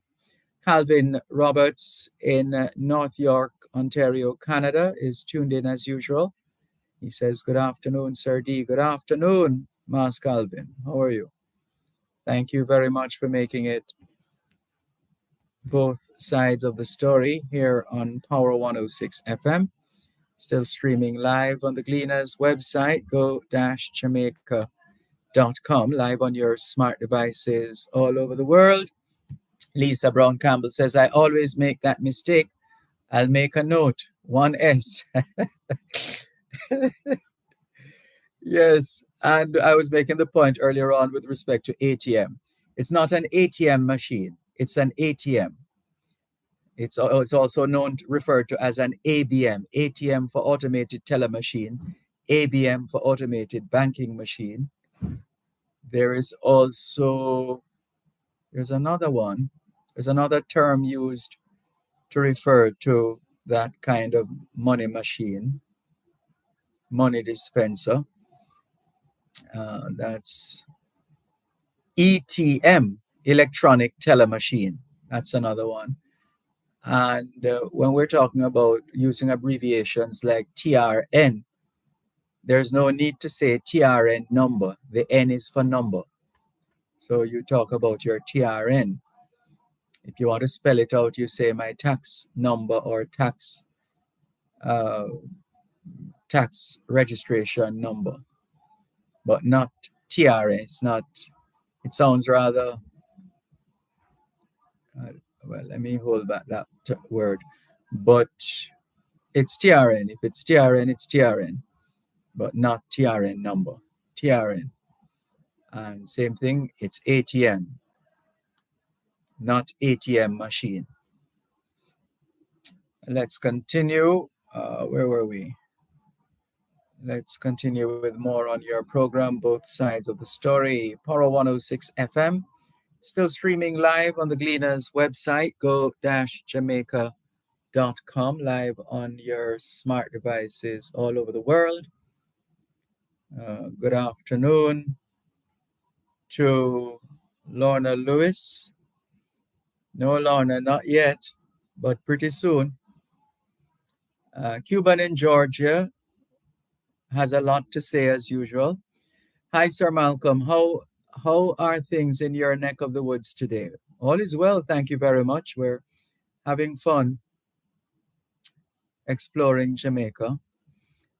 True Lloyd, I agree with some of what you say, but not all. Another raise of pay, Robert, for the wealthy again. And that's a caller earlier on from Montego Bay, the friendly city. Another big spend on the backs of the taxpayers again. Well done, Robert. Brilliant performance. Have the pensioners received their raise as yet, Robert? Have the summer school teachers been paid? What happened to the new buses for our public transportation service? What about the suffering poor? And as a society, do we have any love for the poor? Cuban in Georgia has many questions, and we just read his message riveted with questions or riddled with questions. Let's see who else is messaging us. Oh, we didn't see these. Where did these come from? Congratulations to the St. Hugh's High School gymnastics team on their success in the recently concluded competition. We're happy to hear that. Thanks for sharing with us. The same way they pirate the Jamaican handcart to create scooter. That sounds like another story, no? Another bit. Is it related or unrelated? And then a message that came in today from a listener. Where do we go, Mr. Malcolm? Ask Popeyes. Where do we go, Mr. Malcolm? Ask Popeyes. I need some help there. Not sure what that is about. Let's see.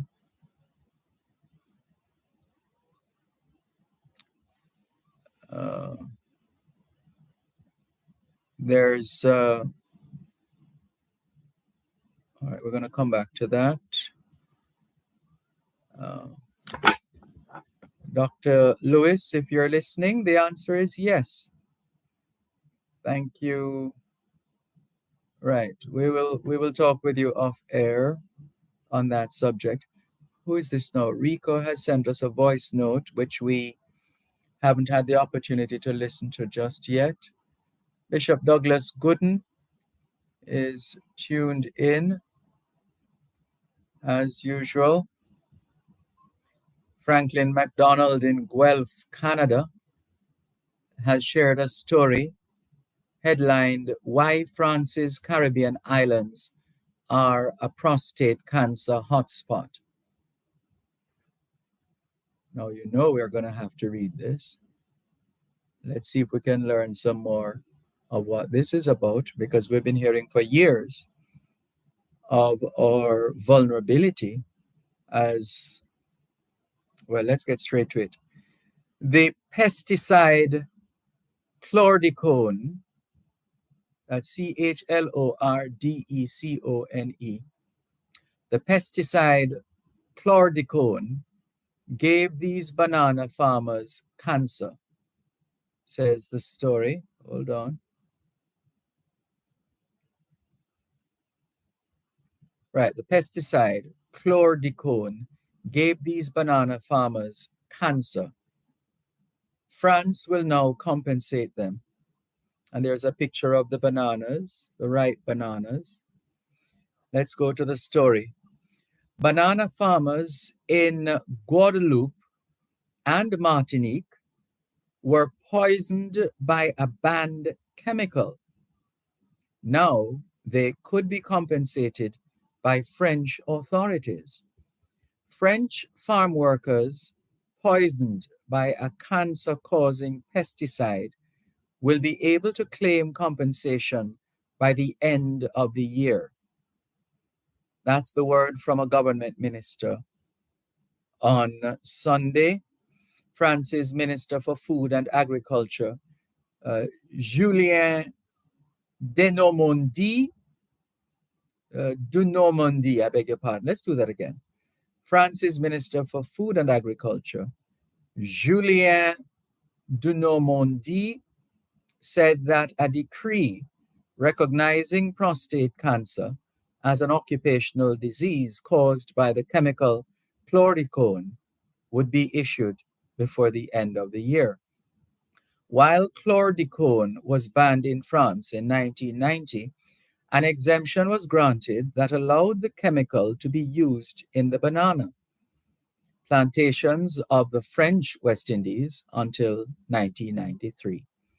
As a result, over 90% of the adult population of Guadeloupe and Martinique are thought to have been contaminated by the pesticide, according to France's public health agency. I don't know the implications of this, but I was in Martinique some Easters ago, several years ago, at Easter time, part of a cultural exchange program, part of an immersion program as far as learning French was concerned. And I wonder, trying to remember now if I ate any bananas while I was in Martinique. But anyway, let's go on. As a result, over 90% of the adult population of Guadeloupe and Martinique are thought to have been contaminated by the pesticide, according to France's public health agency. France's overseas departments in Guadeloupe and Martinique have some of the highest incidence rates of prostate cancer in the world. The link between chlordecone and cancer was confirmed in a report by the French National Institute for Health and Medical Research, INSERM, published in June, which highlighted a strong presumption of a link between exposure to chlordecone in the general population and the risk of prostate cancer. A 2010 study on chlordecone exposure and prostate cancer found that the pesticide continued to have an effect on people in the French West Indies, even after it was banned, as it did not degrade over time. What a thing. Let's go to the break and come back.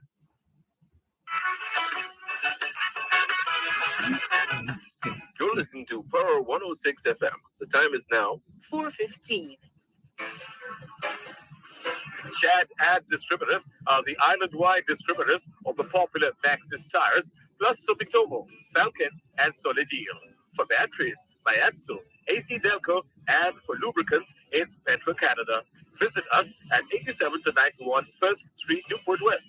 Telephone 901-6612 or 383-4363.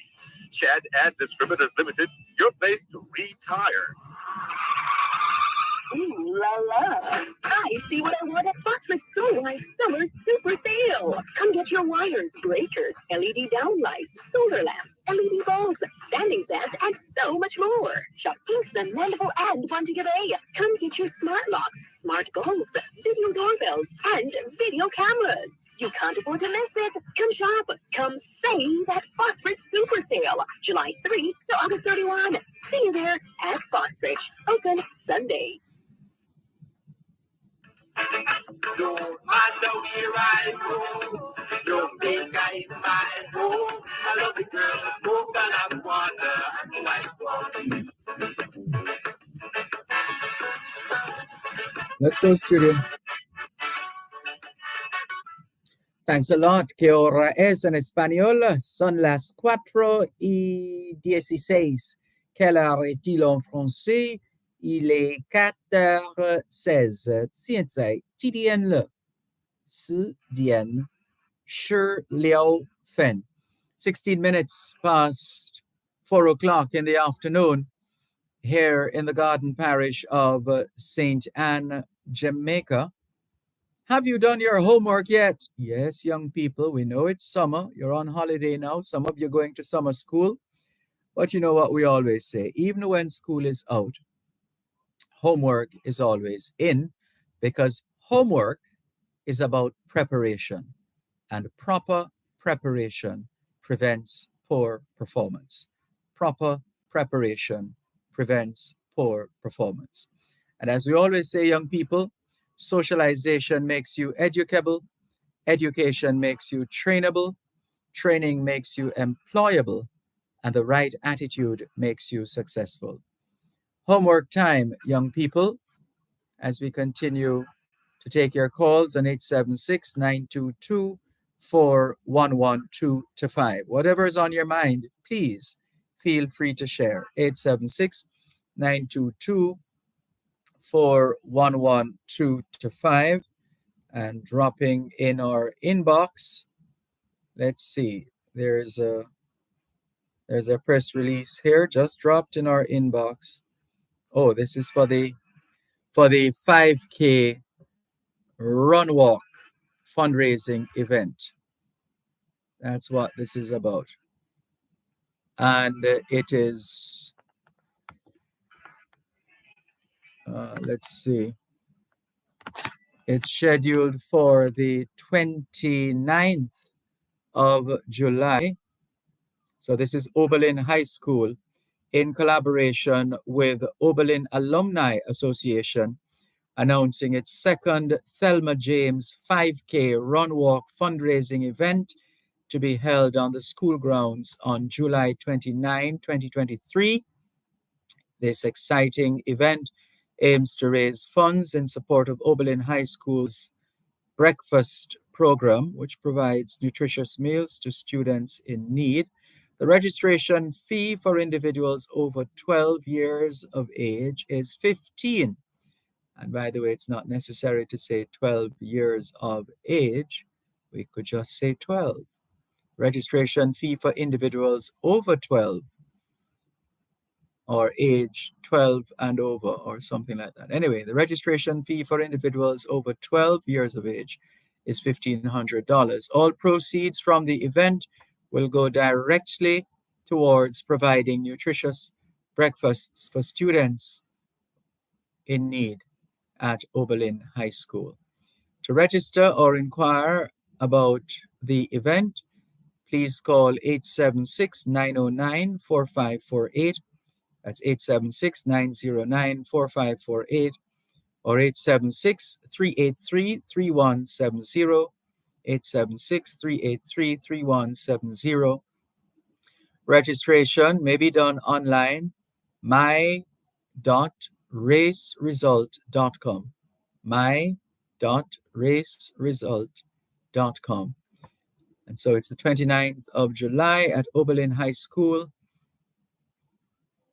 And it's a community engagement event as well, and opportunity to reconnect with the former principal, Thelma James. And looking forward, they say, to positively impacting the lives of the students and contributing to their overall well-being. And for more information about Oberlin High School and its initiatives, please visit Instagram.com/Oberlin Class of 1995. That's Instagram.com/Oberlin Class of 1995. And we are unapologetic about sharing this kind of information because the schools, we know our schools are not fully resourced, and our families, in particular our children, are not necessarily in the best position when it comes on to having 3 meals a day, etc. And so any initiative, even outside of this specific initiative, any initiative that is going to help our people in a way that is sustainable, we're happy to spread the word. Thank you very much, and we trust the event goes well. Continuing with more, still taking your calls on 876-922-4112-5, 876-922-4112-5. The text line, same as the WhatsApp number, which means you can not only send us your text messages, your WhatsApp messages, your voice notes, but you can call us on WhatsApp as well, 876-365-3346, 876-365-3346. We still have more messages to clear, do we? Yes. This is from the Bureau of Standards, Jamaica.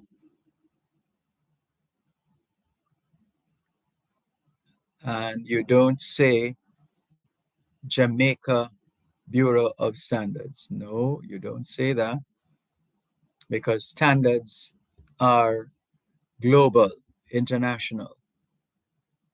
And so you say the Bureau of Standards, Jamaica, as opposed to the Jamaica Bureau of Standards. Standards are of a global nature, but if you have an organization that is in the business of standards here in Jamaica, then you don't start by giving it the nation's label of Jamaica Bureau of Standards, but the Bureau of Standards, that's the important part, the Bureau of Standards that is in Jamaica, Bureau of Standards, Jamaica. It's an agency of the Ministry of Industry, Investment, and Commerce, and they are hosting their, what they call it, their Outer Road Stakeholder Engagement Construction Sector, committed to quality and standards. Because there's been the usual talk. People say, boy, the way they're putting up the buildings so fast, they're maybe not building them properly, etc., etc.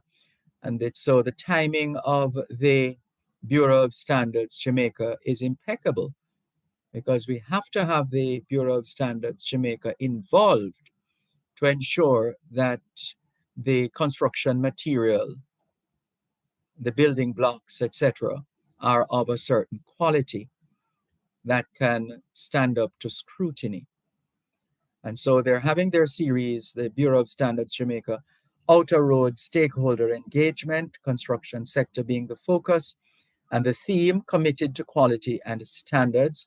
And this will take place tomorrow, Thursday, the 13th of July, from 9 in the morning until midday at the Golf View Hotel, 5.5 Caledonia Road in Mandeville, Manchester. The main presenter, David Allen, JP, MSc, MJIE, PE, civil engineer. So he's sufficiently lettered. And the background is the Bureau of Standards Jamaica is embarking on a thrust to promote its services as it continues to reposition itself as a facilitator of business and industrial sectors. The Bureau of Standards Jamaica certified to ISO 9001:2015 and with several laboratories accredited to ISO 70 ISO 17025 2017 offers widely sought after services including training, testing, calibration, and through the National Certification Body of Jamaica, certification services to ISO 9001. Tomorrow's session includes best practices that block makers, producers of aggregates, and ready-mixed concrete should employ in their processes. To support the presentations and mini demonstrations, Bureau of Standards Jamaica staff members will outline services of the Bureau of Standards Jamaica that facilitates industry players. The session is open to all stakeholders in the construction industry, and there is no admission cost to participants. You're invited, so take full advantage of this opportunity. All those who are involved in the field of construction, and especially as it relates to construction material, building material, this one's for you. That's tomorrow. Check it out. If you need more information, just Google Bureau of Standards Jamaica, and the information will pop up. Speaking of popping up on our screen right now is Andrew Lyons. Isn't that a Calabar old boy? Was that his name? Andrew Lyons? Lyons, definitely the surname. He was an athlete, a student athlete at the time. We'll double check that. But anyway, Andrew Lyons can tell us himself if he's listening. So he says, good afternoon, Mr. Malcolm. Do you really believe the PNP? No, we're not going to use that word that you have there, the other word that follows the abbreviation PNP, because that is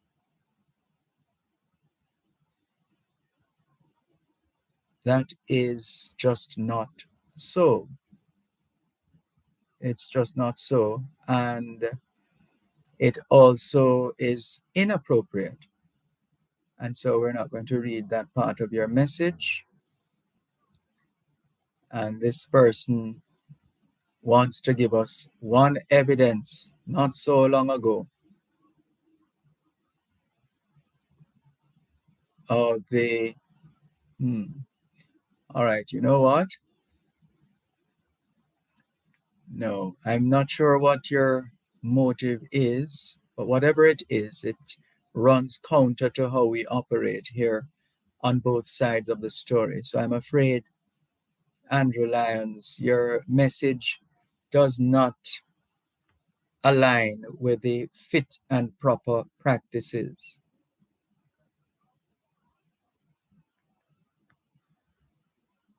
that have been long established. But thank you for your message nonetheless, and we're moving on.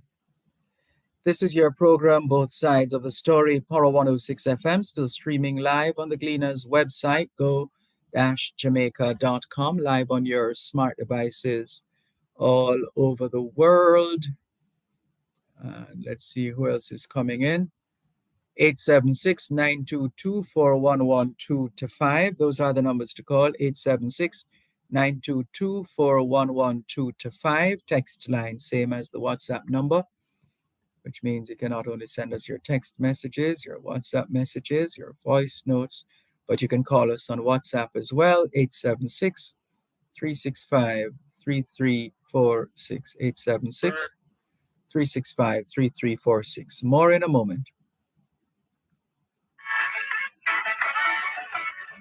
You're listening to Power 106 FM. The time is now 4:30.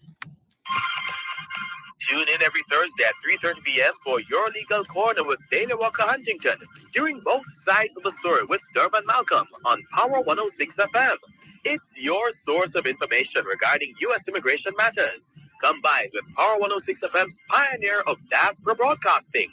Call in with your U.S. immigration queries and concerns on 876-922-41125 or send a text or WhatsApp message to 876-279-8598 and get the answers you need for your U.S. immigration questions. That's Your Legal Corner with Dana Walker Huntington, Thursdays at 3:30 p.m. during both sides of the story with Dervan Malcolm, only on Power 106 FM. But if I even leave, I won't be going away to stay. I'm a part of the gun, I'm a son of the soil. I love the sea, I love the sun, Lord, I love this land. No matter where I go, you think I might go. I love the girl, smoke and water, and life. Let's go, studio. ¿Qué hora es en español? Son las 5:29. Quelle heure est-il en français? Les 5:29. 现在几点了？5:29分. 29 minutes to 5 o'clock in the afternoon here at Broadcast House, 32 Lyndhurst Road, Kings. Well, that's not where we are now, but that's where we're broadcast from. Broadcasting live from 38 Lyndhurst Road, Kingston 5, St. Andrew, Jamaica. We're in the Garden Parish of St. Anne along Jamaica's north coast, and gathering data and observing and listening and getting a sense of how things are going, especially during this summer holiday. May we all continue to be safe and pay attention to what's in front of us, what's behind us, what's to the left, what's to the right. Have a level of awareness. You know that saying we like to share on this program: never look back with regret, nor look forward with fear. Look around you with awareness. Never look back with regret, nor look forward with fear. Look around you with awareness.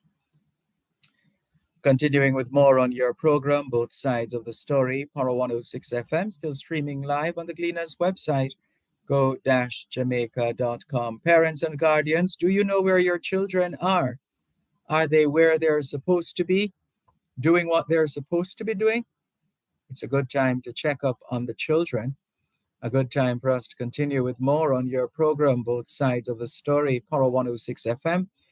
Still streaming live on the Gleaners website, go-jamaica.com, live on your smart devices all over the world. Let's see what we have here. A bit of information for you, do we? It's this one, is it? No, not this one. Let's hop across to this one and see what we find. A lot of history here. A couple of these being repeated from yesterday. All right, so a couple of notable situations. 1854, George Eastman, the inventor of the Kodak camera, flexible roll film, died March 14, 1932, on this day in 1932. But do you remember the days when Kodak used to be the thing? And people used to talk about the Kodak moment. Look at where we are now. We are taking our own pictures, filming our own events, activities, movies. Hmm. Sanitary conditions in Port Royal were described as horrible on this day in 1883. According to the hospital manager, this was because of the habits and habitations of the residents, which were an outrage to the laws of health. The hospital manager said people were too lazy to go to the places which were provided for their use. Ouch. I can just imagine what that was like. That was 1883. 1884, a ship with about 696 Chinese immigrants arrived in Jamaica aboard the Prince Alexander. It happened on this day in 1884. Apart from about 20 who came from Sea, or depends on where you come from in China, you either say C or she. So, for example, Xi Jinping, she. So, apart from about 20 who came from Xi, the rest were Hakka, Hakka, from the three counties of Dongguan, Fui, Yung, and Bao'an in Guangdong province. There were 508 men, 109 women, 59 boys, and 17 girls. 3 babies were also born at sea. There were also on board a translator and a herbal doctor. The ship was provisioned with familiar Chinese foodstuffs, salted eggs, salted vegetables, rice, cooking oil, vinegar, soybean sauce, fowls, pigs, and other livestock, as well as medicine. From the distribution role of the estates, most of the laborers were assigned to work in St. Thomas, St. Mary, Portland, St. Andrew, and Westmoreland, with the majority going to Duckenfield in St. Thomas. During the 1880s, when the departure of African Jamaica and East Indian labor from the plantation appeared to pose a threat to production, the Jamaican government turned once again to Hong Kong for more cheap labor. News had by then spread of the success of some of the earlier Chinese immigrants. Some 680 farm laborers, lured by prospects of prosperity, took up the offer. Not all of them were indentured laborers. Some borrowed the passage money, and relatives in Jamaica sent for others. They were out from Macau. They set out from Macau on the South China coast on May 8, 1884, on board the SS Diamond, and sailed through the Suez Canal. Their wooden vessel, driven partly by steam and partly by sail, was so badly battered in a typhoon that it had to be abandoned at the first Canadian port of call, and the passengers transferred to another vessel, the SS Prince Alexander, to continue their onward journey to Jamaica. After 10 weeks at sea, the Chinese immigrants arrived in Kingston on this day in 1884. Their first experience in Jamaica was most disheartening. On disembarkation, they were taken to the Spanish Town prison and kept there under armed guard until they were shipped out in mule carts to the various plantations which had contracted for them. They were subsequently taken to St. Thomas, St. Mary, Portland, St. Andrew, and Westmoreland. They were treated with the same distrust and faced the same discrimination which earlier Chinese and Indian laborers had experienced. Most of them were Hakka people, farmers from Guangdong province in southeast China, with a climate similar to that of Jamaica. In Jamaica, they found familiar medicinal herbs, fruits, and vegetables, which included sugarcane, bananas, plantains, and dasheen. They had all come with one goal in mind: to acquire wealth and return to build China. Once you see how simple that goal was. When I say simple, I mean nothing complicated. The goal in mind was to acquire wealth and return to build China.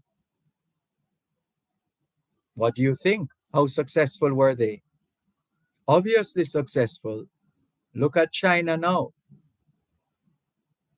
And invariably, the Chinese people always make provisions for the building of China, one way or another. Once they had fulfilled the contract, they left the estates and sought employment with their sponsors and with other established members of the Chinese community. They were prepared to perform menial tasks until they could acquire a sufficient amount of money to set themselves up in business. Some obtained small loans, others received their start from Fuichen, that's the equivalent of the African Jamaican partner money, or susu. The arrival of this group of almost 700 Chinese immigrants on this day in 1884 happened 30 years after the first set of 267 Chinese immigrants came to Jamaica to serve as indentured laborers. So they came to Jamaica, the first set of Chinese who came in as indentured laborers came in 1845. First group of Chinese came to Jamaica in 1845. I beg your pardon, the first group of Indians came to Jamaica in 1845. First group of Indians brought to Jamaica in 1845. And then in terms of the Chinese, the first group of Chinese was brought to Jamaica in 1854. So if you want to remember that piece of history, just switch around the 4 and the 5. First group of Indians, indentured laborers, Indians, first group of Indians brought to Jamaica was in 1845. The first group of Chinese brought to Jamaica was in 1854. So again, you just flip the 4 and the 5. You get the Indians, 1845, the Chinese, 1854. There you go. The first foreign-made film to premiere in America, Queen Elizabeth, was shown. That's another piece of history. You always hear us reciting the poetry of H.D. Carberry. Well, the H is for Hugh, H-U-G-H. The D is for Doston, D-O-S-T-O-N, or Dossie, his pet name, D-O-S-S-I-E. So Hugh Doston Dossie Carberry was born on this day in 1921, the son of Sir John Carberry, a former Chief Justice of Jamaica, and Lady Georgina Carberry in Montreal, Canada. He came to Jamaica in infancy and spent most of his life here. He had his primary education at De Carteret School in Mandeville, now known as De Carteret College in Mandeville, Jamaica, and then attended Jamaica College. After working with the civil service, to which he qualified as second out of more than 100 applicants,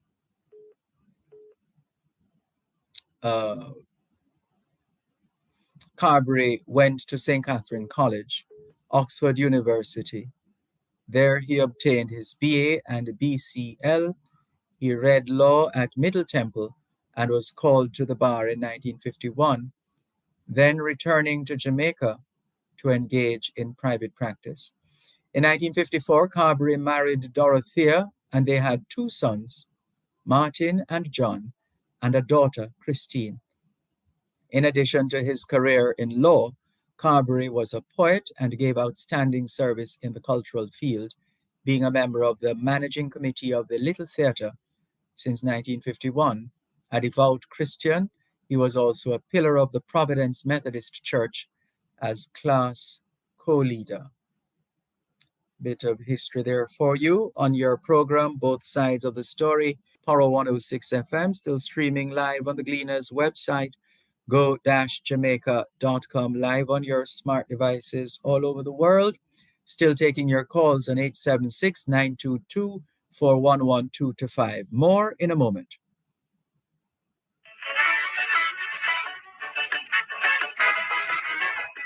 Knowledge is power. Class is in session. Power 106. You're listening to Power 106 FM. The time is now 4:45. The Alliance of Yorubas in Jamaica, AYJ, invites you and all the Yorubas, along with friends and families of Yoruba origin, to AYJ launching and Culture Exposition 2023, coming up on Saturday, the 15th of July, 2023, at Margaret Garshaw Hall, 10 Cicelo Avenue, Kingston 10, Kingston, Jamaica. Special guest of honor, High Excellency, Dr. Ambassador Maureen Peter Muno. It's time to unleash the unique Yoruba. I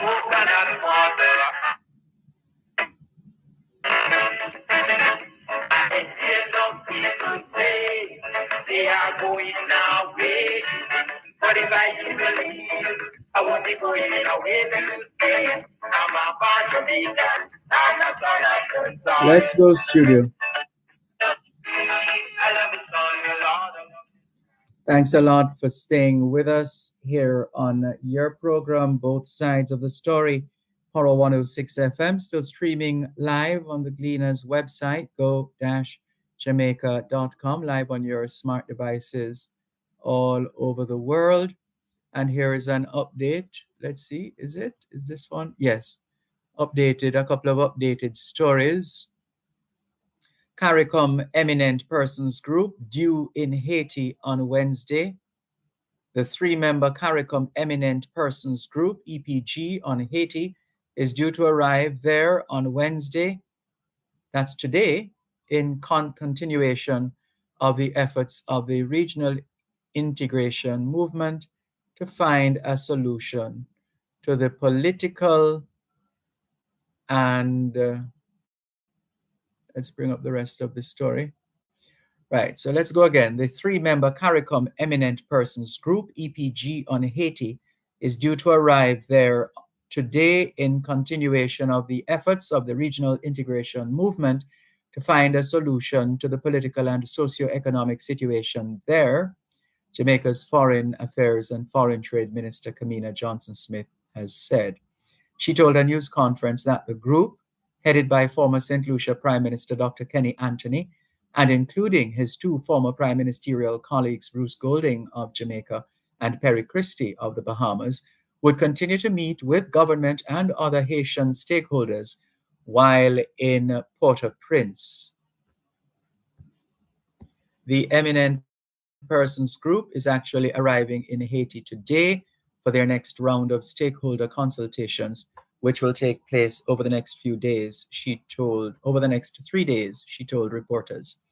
The meetings in the French-speaking CARICOM country are a follow-up to the 3-day consultation on Haiti that was held in Jamaica last month in an effort to build consensus and allow inclusive participation in a neutral environment.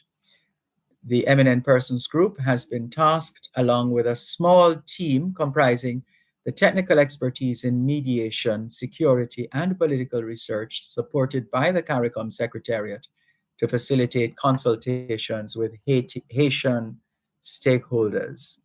The EPG will initiate and oversee the CARICOM's provision of good offices support in designated priority areas, including security governance, the electoral process, and long-term development planning and advocacy. They will also liaise with key international partners and agencies. Johnson-Smith told reporters that Jamaica was pleased with the outcome of the deliberations held during the 45th CARICOM Summit held in Port of Spain last week with regard to Haiti, saying, "We, in fact, made far more significant progress in terms of determining as a body of member states what is needed for us to support Haitian-led solutions and indeed sustainable led Haitian solutions in their efforts to return to peace and stability. I think at this meeting, there was demonstrated greater cohesion and greater clarity. All of the heads present, and in fact, most, if not all, visiting guests commended CARICOM for the work that they have been doing and commended the work of the Eminent Persons Group and expressed appreciation to the government of Jamaica for hosting in a neutral, safe, and inclusive way. She said that the more than 50 stakeholders who came and engaged in the Kingston talks also made significant progress in that regard. So that is where it's at right now. And Sophia Nemard says, good afternoon. Not sure if I was recognized. I fell asleep, got the best, fell asleep. Heat got the best of me, says Sophia Nemard. Yes, indeed. The summer has been like that and will continue to be like that. We just need to do what we know we need to do in terms of refreshing, in terms of keeping cool, being constantly hydrated. Hydration is important. So let's stay hydrated, drink up our water, lots of water, and maybe a little of something else, but mostly water. Mostly water, we hope. All right. So over to you in that regard, our listeners and viewers here in Jamaica. Let's continue with more on your program. Both sides of the story, Poro 106 FM. Neville, otherwise known as Salah, says, Dervan, I listen to Robert all the time. He comes on. I listen to Robert all the time. He comes on. He talks about great works of Dr. Chang and police commissioner being done. The police commissioner saying that they were 20%, there was a 20% crime reduction. Was it 20 or 18? I think it's 18%. That's the figure I heard. Anyway, the same week there were 45 murders committed in just 7 days. Don't know how commissioner can be saying that there was a 20% reduction. Salah from Kingston. Well, I'm sure if you need that information, you can get it from the police commissioner. In terms of how they arrived at that percentage, you're free to ask questions in that regard. But what I heard was 18%, though, not 20%, unless you're just rounding it off to 20%. That's fine. This is Poro 106 FM, where all views contend. All views, not some views. All views contend. And even if we are not able to agree, the least we can do is to disagree gracefully. Yes. Agree to disagree. That's it. Because we're not a homogeneous people, as I like to say. We're not a homogeneous people. We don't all speak the same way, think the same way, act the same way, for obvious reasons. Socialization, different, varied, varying, and people's experiences would have an impact one way or another on how they carry themselves, how they comport themselves. But people are still people wherever we go, as the song says. No matter where we go, it's people. It's all about people. Derek Morgan is, I don't know, is he working for this particular, the makers of this particular beverage that you're suggesting that they have in this sweltering heat? Right, he's suggesting Gatorade. All right. Thank you very much for your message. He says as well. So drink up as much water, but he's suggesting that we throw in some Gatorade in the mix. Wonderful. Thank you very much, Derek Morgan. Good to have you on board. Can we thank you once again for the privilege of serving you on yet another edition of your program, Both Sides of the Story, for today, Wednesday, the 12th of July, 2023. The moving finger writes, and having writ moves on, nor all your piety nor wit shall lure it back to cancel half a line, nor all your tears wash out a word of it. All things being well, Both Sides of the Story returns tomorrow afternoon, 2 to 5, and we should, all things being well, you'll hear and you'll know where exactly we are. We'll still be here in St. Anne. We'll still be here in St. Anne. That's the plan anyway. We're not working on the cover, but we are extending a courtesy that was extended. And so we look forward to staying in this parish, this garden parish, as long as we can. We're not going back to Kingston. I'm kidding. Anyway, so we wrapped, didn't we? Thank you very much to who's it? Davin. Thank you very much, Davin Thomas, our program assistant on duty in the studios of Power 106 FM.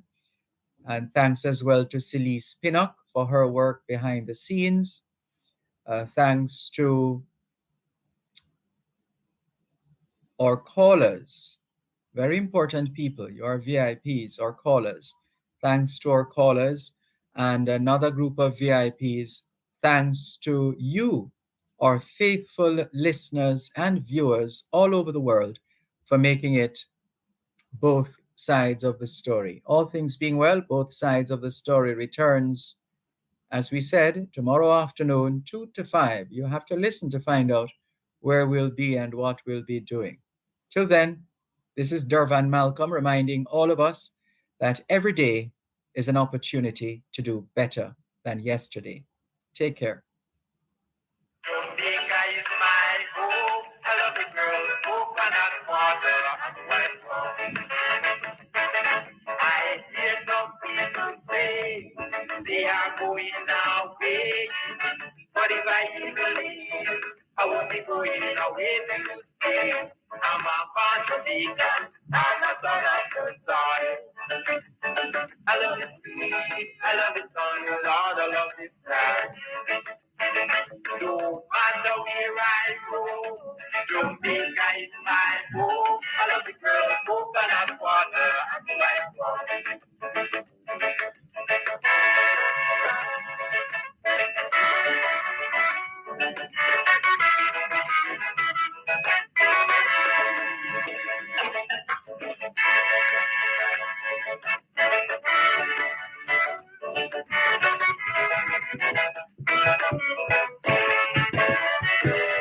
I hear some people say they are going away. But if I believe I won't be going away to stay. I'm a part of me, I'm a son of the soil.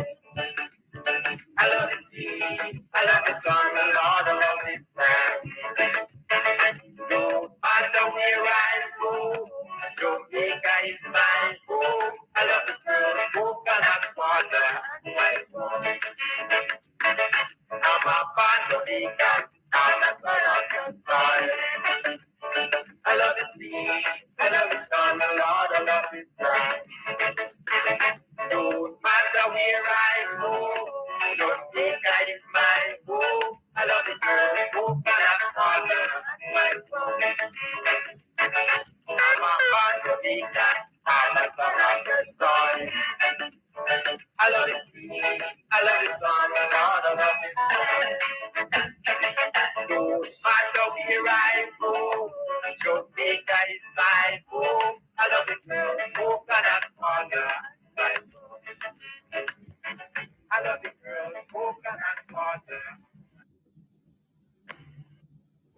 listening to Power 106 FM. The time is now 5 o'clock.